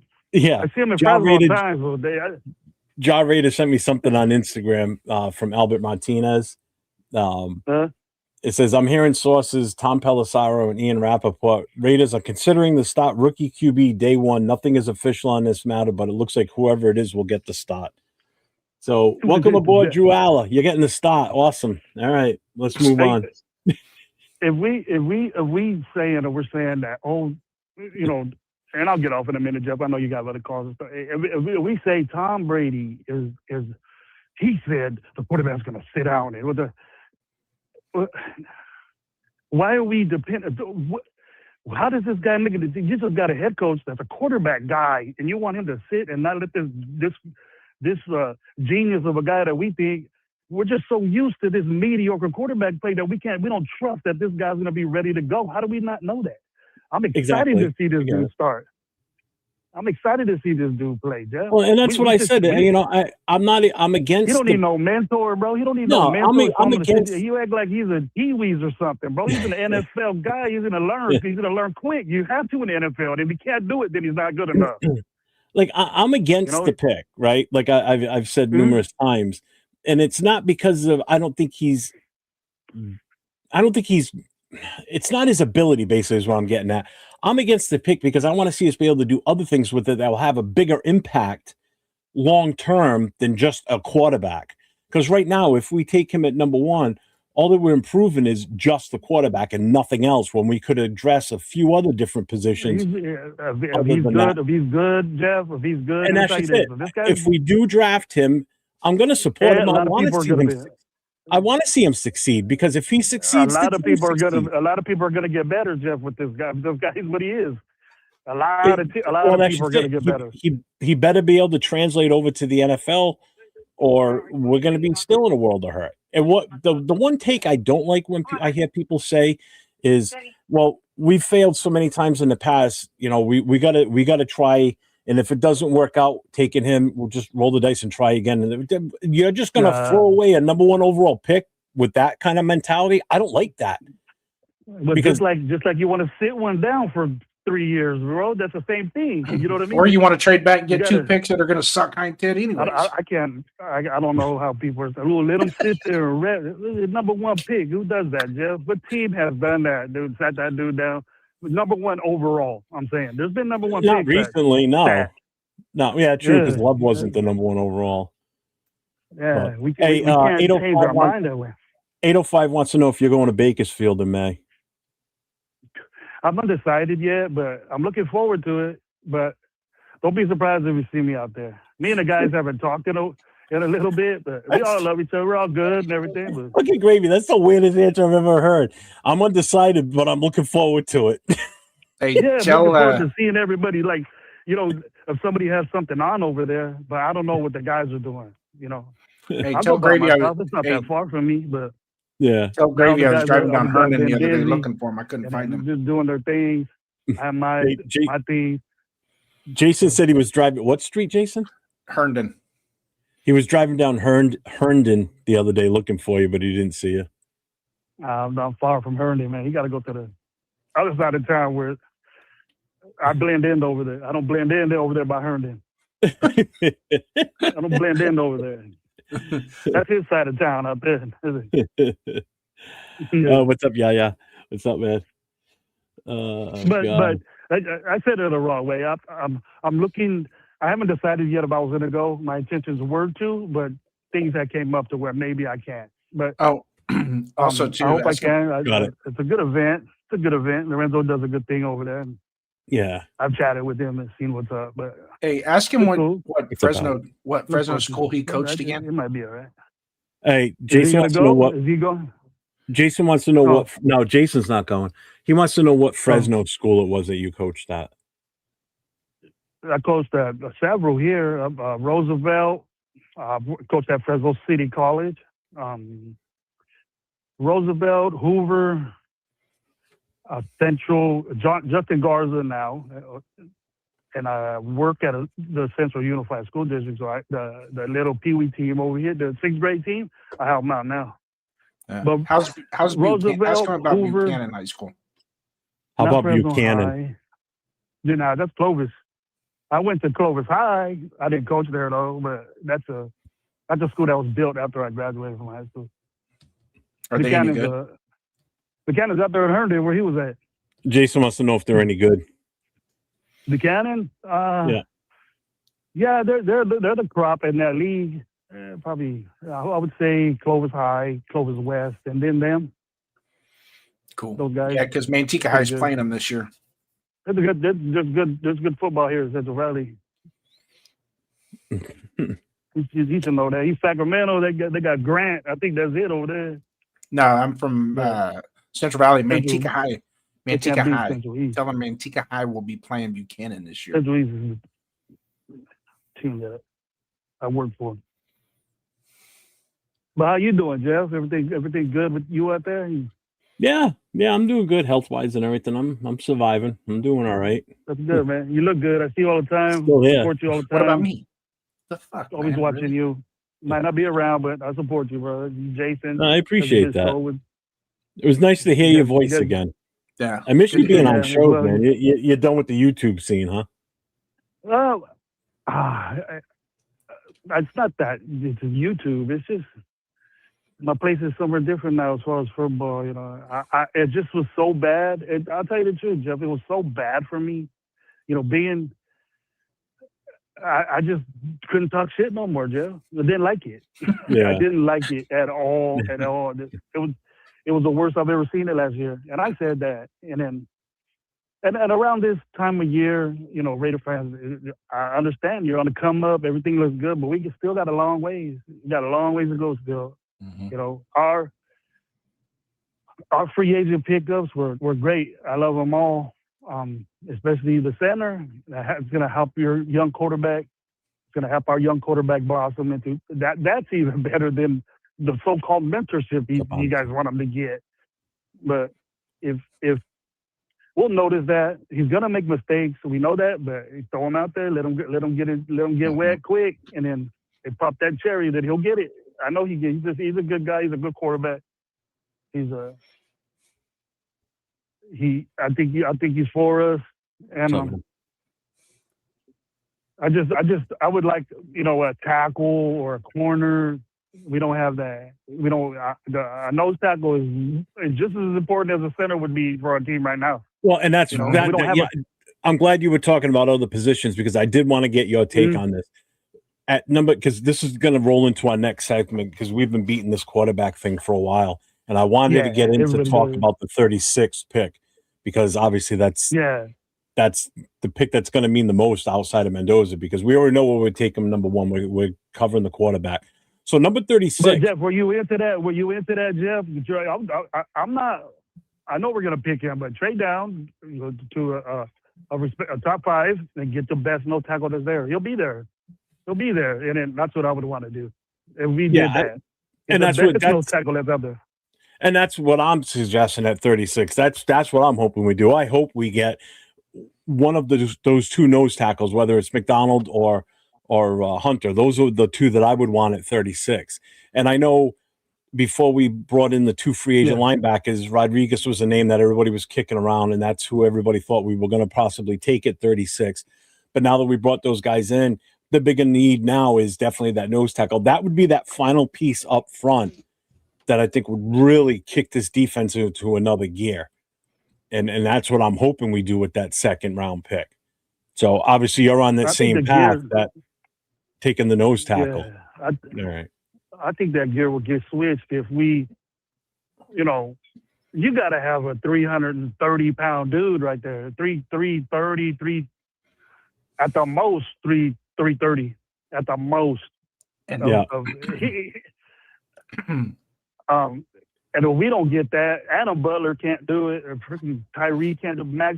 This is a trippy defense for Max Crosby. Max Crosby, as someone that gives up the outside so much, he's solely responsible to that in 3-4. Unless he's a defensive tackle, you know what I'm saying? Yeah. And what good is he going to be with big tackles? Me and you both, we say that. How was Max Crosby with good defensive tackles? What does he do?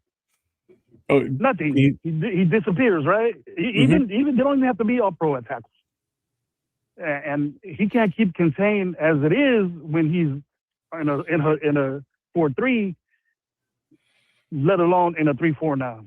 I question that. I was looking forward to that 14th pick, getting a nose tackle right there and probably a receiver right there, Jeff. I was so excited about that. Now I was like, but it's not the Raiders' fault. But well, let me ask you this: because you were a defensive guy, right?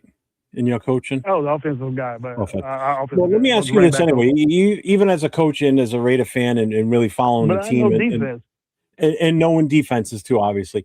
What do you think of now with? Because I'm high on this kid because he's hometown for me. Kwity Paye now playing the opposite of Max. Do you feel as though that's the best upgrade we've had opposite of him since Ngakoue? I match Ngakoue clone right there. That's what it is. It's an Ngakoue clone. He's a linebacker, pass rusher. Don't expect this dude to be even Max. Max is not going to do the run stoppage that he's going to have to keep contained on the outside. He's going to have to do that, which he's not really good at. You look at all his tackles for loss. They're in the inside gap. They're over tackle or in the C gap, B gap. He gets them, and he's real good at it. Okay, but back in the Kwity Paye is not good at that at all, Jeff. I don't know if you've seen him do that. He's a pass rusher, so that is going to impact Max's play. It's going to give him. He's going to have to do stuff he's not used to doing. He's used to getting guys off the rip when they get the ball and being down there. He's not going to do that. He's not going to be able to do that unless he's part of the 3. Yeah. He's the outside technique tackle. And those guys are going to have to be bigger than Max. Max is not a huge dude. He's not really a huge guy. Tyree Wilson is a huge guy, but he's only, 280? He can't play on the line there. He can't do that. But maybe with his push. But the concern with me is Kwity Paye is a pass rusher. That's going to be asked to do. Great pickup, just like Ngakoue. Same thing. See, I wanted, in all honesty, I wanted Kwity when he came out in college. I was hoping we were going to be able to grab him in that draft. Huh? He was real good. He was real good in college. I liked him. He was real good. Yeah, I like the kid. I mean, again, I knew of him ahead of time. He lives in Rhode Island, my home state here. Yeah, he's from there. I've seen he went to high school, a private school here, Hendricken High School, which has a good history of good players and such coming out of high school. And then he went from here to Michigan. I mean, he's got a great story too on top of that, but story aside, his playability and everything, I just like the fact that he's now part of Raider Nation. And, it took a couple of years before he got here, but we've got him now. And again, I think this is a perfect compliment outside of, on the other side for Max. People we need an edge rusher too. Maybe not this year because we've got Max, we've got him. You still have Snowden. You have Kuntz coming back again. Tyree's still in that mix somehow. I don't know how he's Yeah, but he's still in that mix. You know, They're not gonna know what to do with them, Jay. They're not gonna know what to do with them. I don't know what they're gonna do with them. A little bull rush and a 3-4 ain't gonna work. The Yeah. little bull rush you got, it ain't gonna work. So I'm excited for what we've done on defense, to be honest with you. I mean, I've said this a few different times on different shows that the defense that we had the day we traded Max to Baltimore and the team that was here when he came back are completely different teams. That defensive unit changed structure so much in those 4 days he was gone. You know, it's insane. You know, so now you bring him back in the mix. This defense is got the potential to be top notch this season compared to anything that we've seen in a long time. You know, Jeff, you know this. I didn't like the way Max was played, what he was getting paid. You know, what he was getting paid. If you're okay with, you know, the last 3 years he's got 10 sacks a year, been hurt. Tackles for loss is good, it's great, but we're paying almost $100 million to a guy that gets 10 sacks a year. When you blend in with you say you're top notch, you do all this hard work, you're there every day, you're pushing, and we get 10 sacks out of you for the last 3 years. That's $100 million right there you're spending, bro. Yeah, $100 million. That's something Quiddy Pay could do that. Well, pretty much everybody knows my take on the Max thing. I wanted to trade him last year. Yeah, you know? And then when it finally happened this year, I was one of the ones that was extremely happy. And then what we were going to get in return, I was even happier.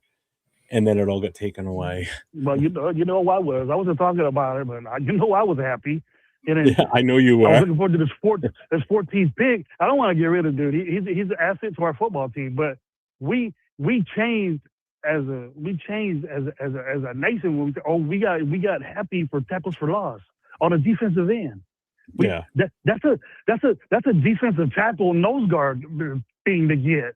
You know, you get $90-80 million if you're a nose tackle getting tackles for losses like that. That's what tackles are supposed to do. So that tells you how sorry our fucking tackles are. You know what I'm saying? Yeah. That tells you how bad we are in that position, and we are bad. We are bad at that position because we ain't got Max on that. Max has a whole different role. If Max is down as those three, he's gonna have problems with those tackles because he always does. He's not a heavy guy. Those guys have to be heavy. And he's more of a speed and finesse guy. That's Max's trait. He's better than Quiddy Pay, but he's he's doing. We accepted Max Crosby doing something that a defensive tackle is supposed to be good at, and we cherish him for it. When we let's get you get $100 million, you get 7 sacks. I appreciate you getting these running backs this year, but come on, dude. We need 15, 16, we need strip sacks from him. We can get a tackle. We can get a tackle. Adam Butler should be doing that, having 24, 25 tackles for loss. Now you need that, Jeff. Now you need your defensive linemen to get tackles for loss because that's their job. Their job is to do that. Max's job is to get pursuit. I think that's why we got Quiddy Pay when we traded Max. Anybody get to the perimeter, you're going to go back in coverage, and you pass rush the quarterback and get sacked. That's your like job, Jason dude. just said, he thinks that's why we went after Quiddy Pay once we traded Max away. You know, was to kind of help alleviate the fact that Max wasn't here, which was a smart move if you think about it. I mean, you know, it wasn't the fill in complete 100% for Max, but it was a start. You know, because who knows, with that 14th overall pick, we could have taken the best edge that was available at that point and put him opposite. Exactly, man. Exactly. Or we could have got the guy I wanted. You know, who knows? You know, even who did you want? I said I wanted Caleb Downs from the get. Thank you. Jason's saying thank you because Jason is in love with him. He wants him so bad. We don't have a corner. No. We're happy. He's a safety. Let us draft or maybe in free agency get a good corner, right? And we're gonna say, why in the hell we paid JJ Stokes this much? We would say that, bro. I guarantee you that. JJ Stokes. I guarantee you that.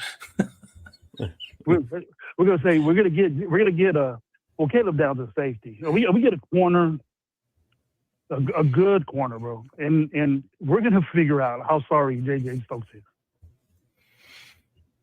We'll see. We overpaid for a backup player, a good backup player. So our problem is still second. I like the guy we got from Buffalo.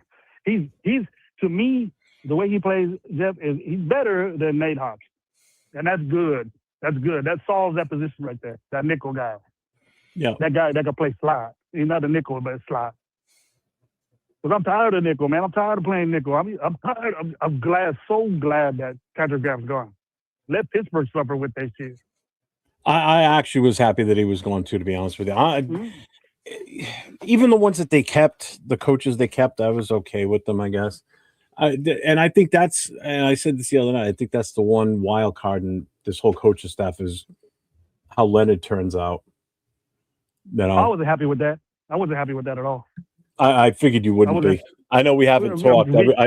I even said it when I was saying it in my head. I was like, I wonder how he feels about Robert Leonard. All you have to do, Jeff, is just send me a link, bro, and I'd love to, or chat with me, one or the other. You know, I'll just send me a link. I'll get on your show, talk about it if you want to. Yeah, you definitely. or Jason, doesn't matter. The way that guy. I've always had a problem with JJ Stokes. I've always had a problem with Stokes, bro. This is from since last year. And then I know that how he is, and he got all these escalades that he I call him JJ Stokes. He had the less yards getting thrown to. It's because he plays one side, bro. He plays one side, that and only. Doesn't cover the best receiver on the team. They motion the best receiver away from him. Just watch the tape. Watch the tape. They're not scared of him. They just covers one side, and we'll motion the best receiver to the other side, and then he'll burn Porter or he'll burn Ty Blue Kelly, and he'll burn that guy. And then when the weak person got dealt with Stokes is a backup player playing a backup wide receiver, and then he stopped it. He stopped it, but he can't cover elite receivers. Watch the tape. People that say they watch tape on JJ Stokes and he was good, Pro Bowl wise and all this shit, watch the tape and watch him against good elite receivers all the time getting toasted. Not toasted, but they got completions on him. They got yards. They didn't get a lot of yards against him. I respect that, but he's not that type guy material to me. Personally. Yeah. But I think we need to get a corner in his draft. You know, you're a second round pick or a third round pick. You should be already in the mix, bomb. And I wasn't happy with what Porter does. Maybe Porter, he gets another chance with me. Porter does. He's a big kid, good kid. But we need a safety. It's just that back end of that defense. It looks good from the front, except for the tackles. The linebackers I'm very happy with. Those are two good guys that they got. Very happy with those guys.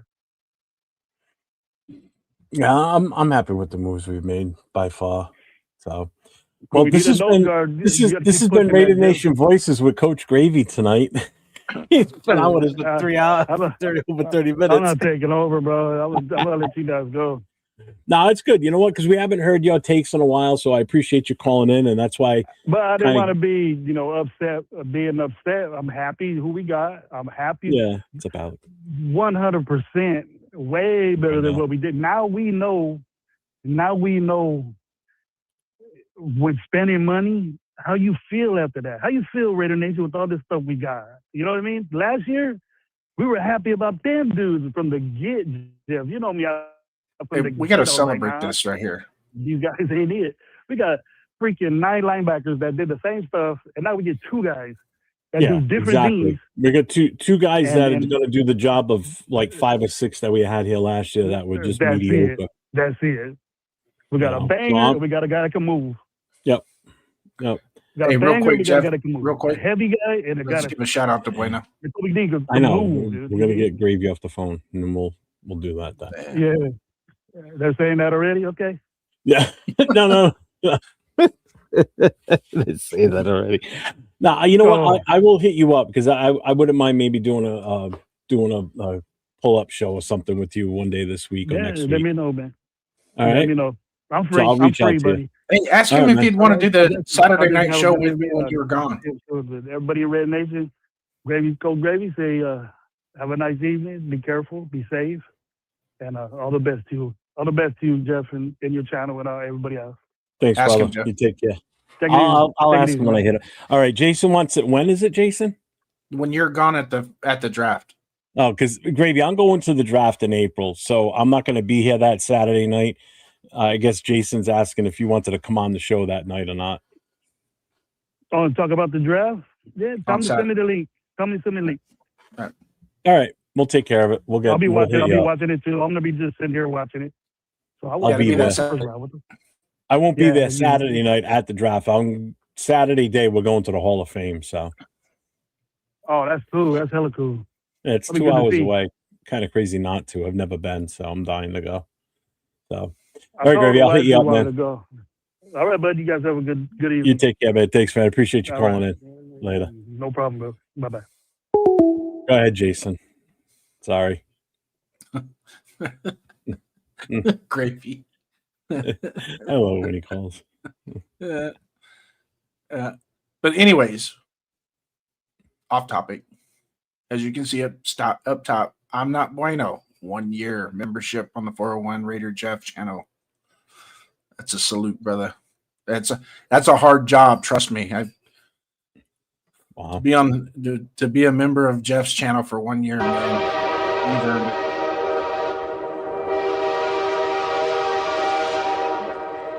My beep.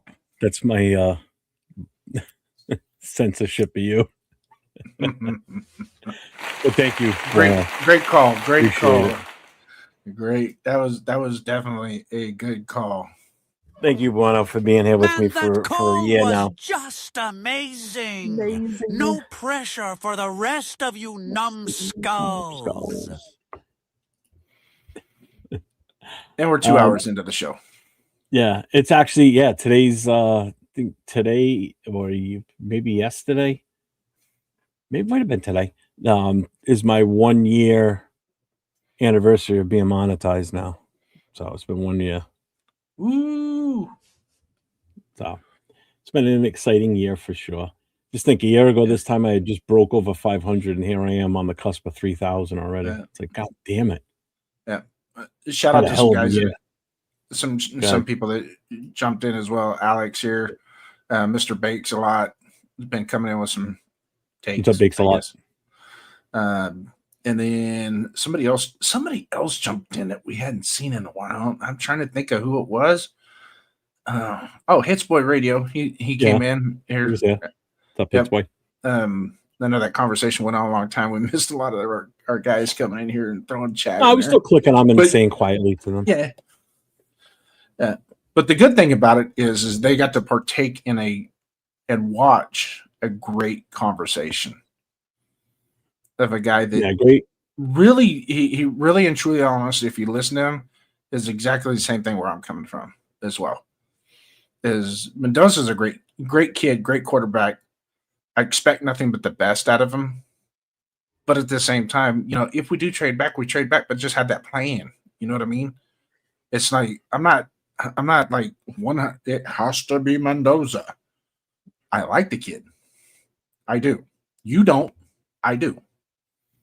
And I think he has all the tools in the makings to be a great quarterback and a franchise quarterback. And we earned the right to have the number 1 pick. 805 said it clearly, and we've all attested to this as well. Severe and everybody is like, and Nate and Cheeto and everybody this whole week is like, really, honestly, the whole first round there's really nobody that you can put your thumb on. Jeremiah Love is the only one that I would say is a dude in this draft, or Caleb Downs as well. But those guys, based on the position that they play, they don't ascend up into the top 5 pick because of their position. And it's because the quote unquote value of the pick. Well, I value my team and I want to win. That motherfucker's gonna make me win. I'm drafting him.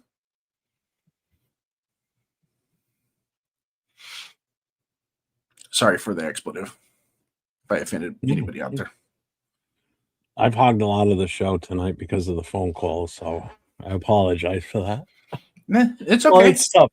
I still got to figure out how to so they can hear you, so it's a little bit more interactive. Because right now it's just such a Oh, it'd be nice if I could answer some of the calls.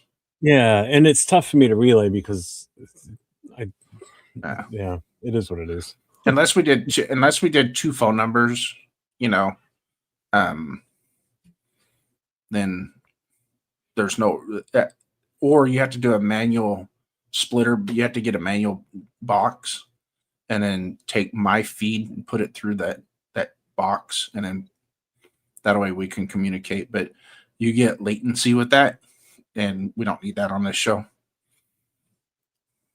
Nav, man, what happened? I'm not. Don't click on it. What happened? See, that's why I don't miss doing the Friday night pull-up shows, man. Just dropping that link, and that's scary. You got to be ready for it, because if you're not ready for it, oof.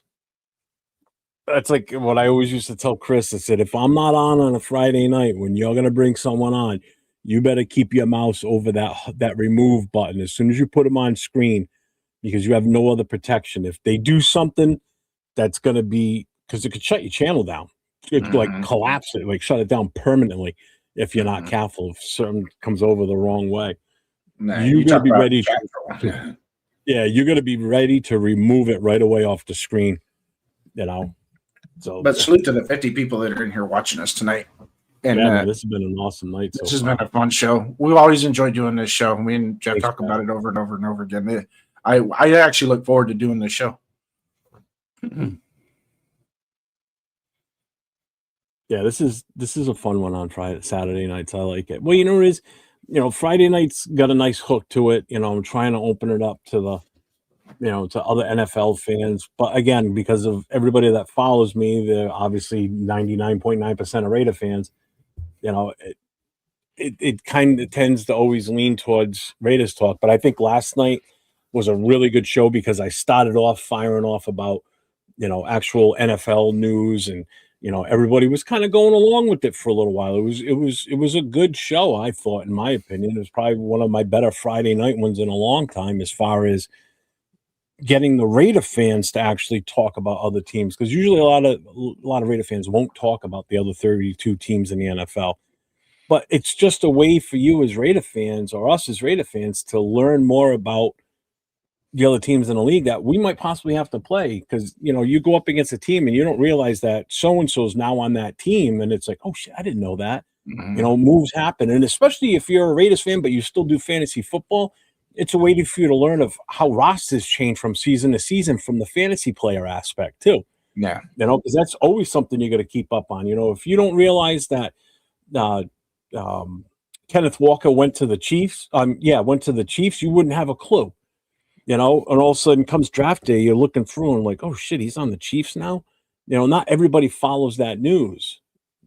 So there's I think it's just helpful all the way around. It just broadens your horizons about football, is what it comes down to. Yeah.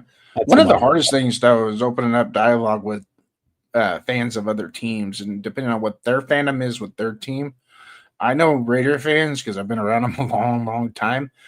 A lot of your average to just above average Raider fans, how they follow the team, could be very brutal in conversation when it comes to just having a nice conversation about, your guy, my guy, your guy, my guy, your guy, my guy. And sometimes a lot of Raider fans, it's my guy or the highway. You know what I mean? And so it doesn't really, conversation sometimes has to be a two-way street. And if it ain't a two-way street, then a lot of people aren't going to jump on it. So I know that the show on Friday nights is I love the intent. Man, I wish it would do a lot better, because Friday night is such a good spot. Yeah, and that's why I keep, I'm not giving up on it. Let's put it that way. I'm not giving up on that. It will work. I will get it to work. I am constantly perfecting my craft at it, and how I actually handle the show, what I do on it, and ways to pull in that other crowd. So it's funny because, getting into this whole, I mean, I've even seen it with you, Jason, since you started doing the YouTube stuff. You've changed in a way where you've grown, basically. You know what I mean? Like you've learned a lot more. from where you were a year ago when you first kind of started doing it or started, thinking about it. Like you used to just come in on the shows every now and then and talk. You were always in the chat. That's one thing, but when you actually started doing shows, you pick up on stuff, you learn things, you have mentors. I'm not calling you my mentor.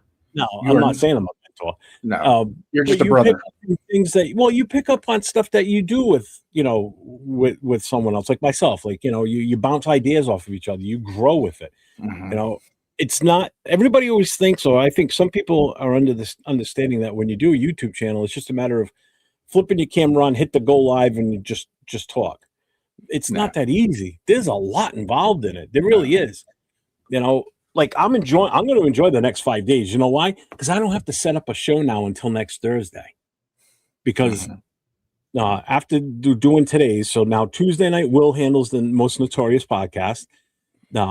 I've been handling that one, but he asked to start setting up the show so he gets better at it. I said, absolutely. It gives me time off.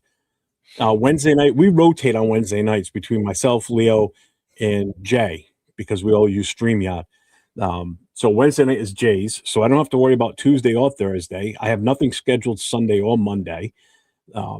Thursday is the only one. I've got all week now to work on what Nate and I are going to do on Thursday night, because it is going to take me time to set that up. But again, this is going to take me a few days to perfect what we want to do on Thursday night. So there's a lot involved. I spent at least a good 2-3 hours plus just working with the thumbnail today, trying to make sure that got set right. It's not always something that's quick and easy. You don't always get it right the first time, or the description, so there's a lot of work that goes into it, which is why guys that are monetized, they appreciate the people that do the memberships, the people that do the super chats, because it allows me allows us, I should say, to get these programs that help us do stuff that keeps bringing in the content, keeps upping our game to make it more appealing when we do stuff, to get equipment. Like I spend a shit ton of money on stuff before I go to the draft so I can give everybody the best experience possible while I'm live out there. I made sure I got my microphone set. I got the proper covers for the mic because of wind and sound. I bought myself a gimbal this time. I upgraded my selfie stick that I use. I bought extra attachments for the selfie stick so I can I bought an additional battery backup. So it's all stuff that I added. So I give everybody that's going to be watching the best experience while you're there. So you're not going to have that shaky ass camera. It's going to be nice and steady, and it's going to be a decent vision. Visually it'll be good. Hopefully the sound, because it is going to be loud there. But I'm looking forward to it just to see what I can present to everybody for it. Yeah. And the same with me. I'm for some reason you got me hooked on this YouTube stuff, and I'm definitely upping my game, trying to up my game. I know our show on Tuesday, it does pretty good. It's okay. It's fun. I do have my solo show on Fridays. For those of you at lunchtime that got nothing else better to do during your lunch hour, tap in and watch the Pride and Poise show as I go to work on that one. But you, yes, you've been my mentor. I appreciate that. But no, you know what? And we talk every day. We bounce ideas off of each other. He plays around with thumbnails and such, does music too. Like the intro, outro for this show, that was all him. He put all that together. I didn't do any of that. We collaborate on what we're going to talk about. We didn't really get a chance today to really talk about it. I kind of took the direction on it because I got hit up by Ja Raider with this information about possibly with, the whole Aaron Rodgers thing. I'm like, this is a perfect thing for tonight. Instead of just sitting here beating the shit out of pick number 32 and drafting number 1 and all that, it is a thing. So let's talk about it. So let me just hit the chat real quick. So the love to hate. You're one of the only channels that's consistent, bro. A lot of other Raiders channels are spotty. Keep it going, Jeff. I see you working. Thanks, man. I appreciate that. I do. I really do. Good night, Bueno. Have a good night, brother. Thanks for being here. Yeah, shut the refrigerator door, would you? Well, that's where he sleeps. He sleeps in the fridge. Later, Gyrator, man. Take care. Thanks, for Gyrator. being here. Gyrator, thanks, man. I appreciate everything that you do too, and behind the scenes for me, because I get a lot of stuff from him that he sends me, either forwards them on to me that he sees, because he sees the stuff right away. I'm not on Instagram constantly looking at that stuff, but as soon as I get a message, it pops up. So that's where I get a lot of my stuff that comes up, is I get it through him. So I really appreciate that. Let's see. Where are we here? Just want to get through the rest of this chat. Yeah, 805 knows about putting in work. Good God. I mean, he's showing me a setup when he goes through the film. It's insane. It's insane. Hey, by the way, 805, if you're still in the chat, did anybody win your drawing that you did? What, a couple weeks ago? Yeah, I didn't get a chance to watch that episode. I forget who it was. Was it Cool Kev? Probably either him or someone did win it, because I was watching that night. I just don't remember who it was. I probably ran one, but he put my name back into the thing, and I was watching it. You didn't win. Yeah, he did this. He did the wheel spin right on the screen. Cool Kev. It was Cool Kev. I was right. Yeah. So 805 says a lot of work just to get yelled at by people like Jason, right? He's such a pain in the ass. God, dude, come on, man. It's self-inflicted pain. Yeah, it's not that bad. Jeff and JD are little schoolgirls like me and Jeff on a first. Yeah, dude, 4 hours, almost 3 o'clock in the morning. He kept me on the phone. Jack did. Yeah. That's why if he calls me now, I look at it and go, I'm going to be asleep. I'm kidding. Yeah, Cool Kev, it was me. Final thoughts? You want to wrap up what we got for today? It was a good show. A lot of great callers. We really appreciate the calls that are coming in. I know a lot of you guys would rather talk to me than Jeff, but this is just the way we've got it set up right now. Okay. What? No, nothing. Anything on? But no, a great show. Great, some of our old OGs coming in here and rocking. I'd just like to give a shout out to Cool Kev, Jack Kenna, 805 Raider, Coach Gravy coming in and chopping it up with us. Frank Weber, Alex 95-1S. Thanks, man. Navman coming in. The Lou Love to Hate. Pardon the French on that one. Mr. Bakes a lot. Thanks, you guys. Thanks for coming in with your guys' takes. Remember, if you're not happy with the chat, dial the number. Come on in. As you can tell, sometimes it's easier just to say it than to press those virtual keyboards on your phones. IE Raider Mike, great. Thanks for coming in. We appreciate that, brother, with the great show. And we do this, guys. You guys, this is for you guys. As much as me and Jeff love to talk about the Raiders and whatnot, this is for you guys as well. So get on in here. You guys get your phone calls in, because your guys' phone calls will also generate chat as well. Just as much. I mean, we can sit up here and talk all night. Me and Jeff can. Yep. There's no doubt about that. But it's incumbent upon you guys to come in with your takes, make them hot, make them count.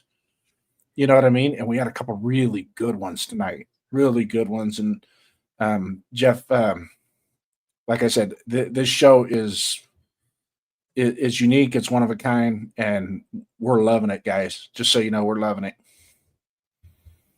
Yeah, I'm extremely happy with tonight's episode. This was good. I've loved every episode that we've done on Saturday nights. This has been, I think, a great collaboration. I'm glad we've decided to do this on Saturday nights, and I have fun. The chat's involved, which is awesome, which is what we always want.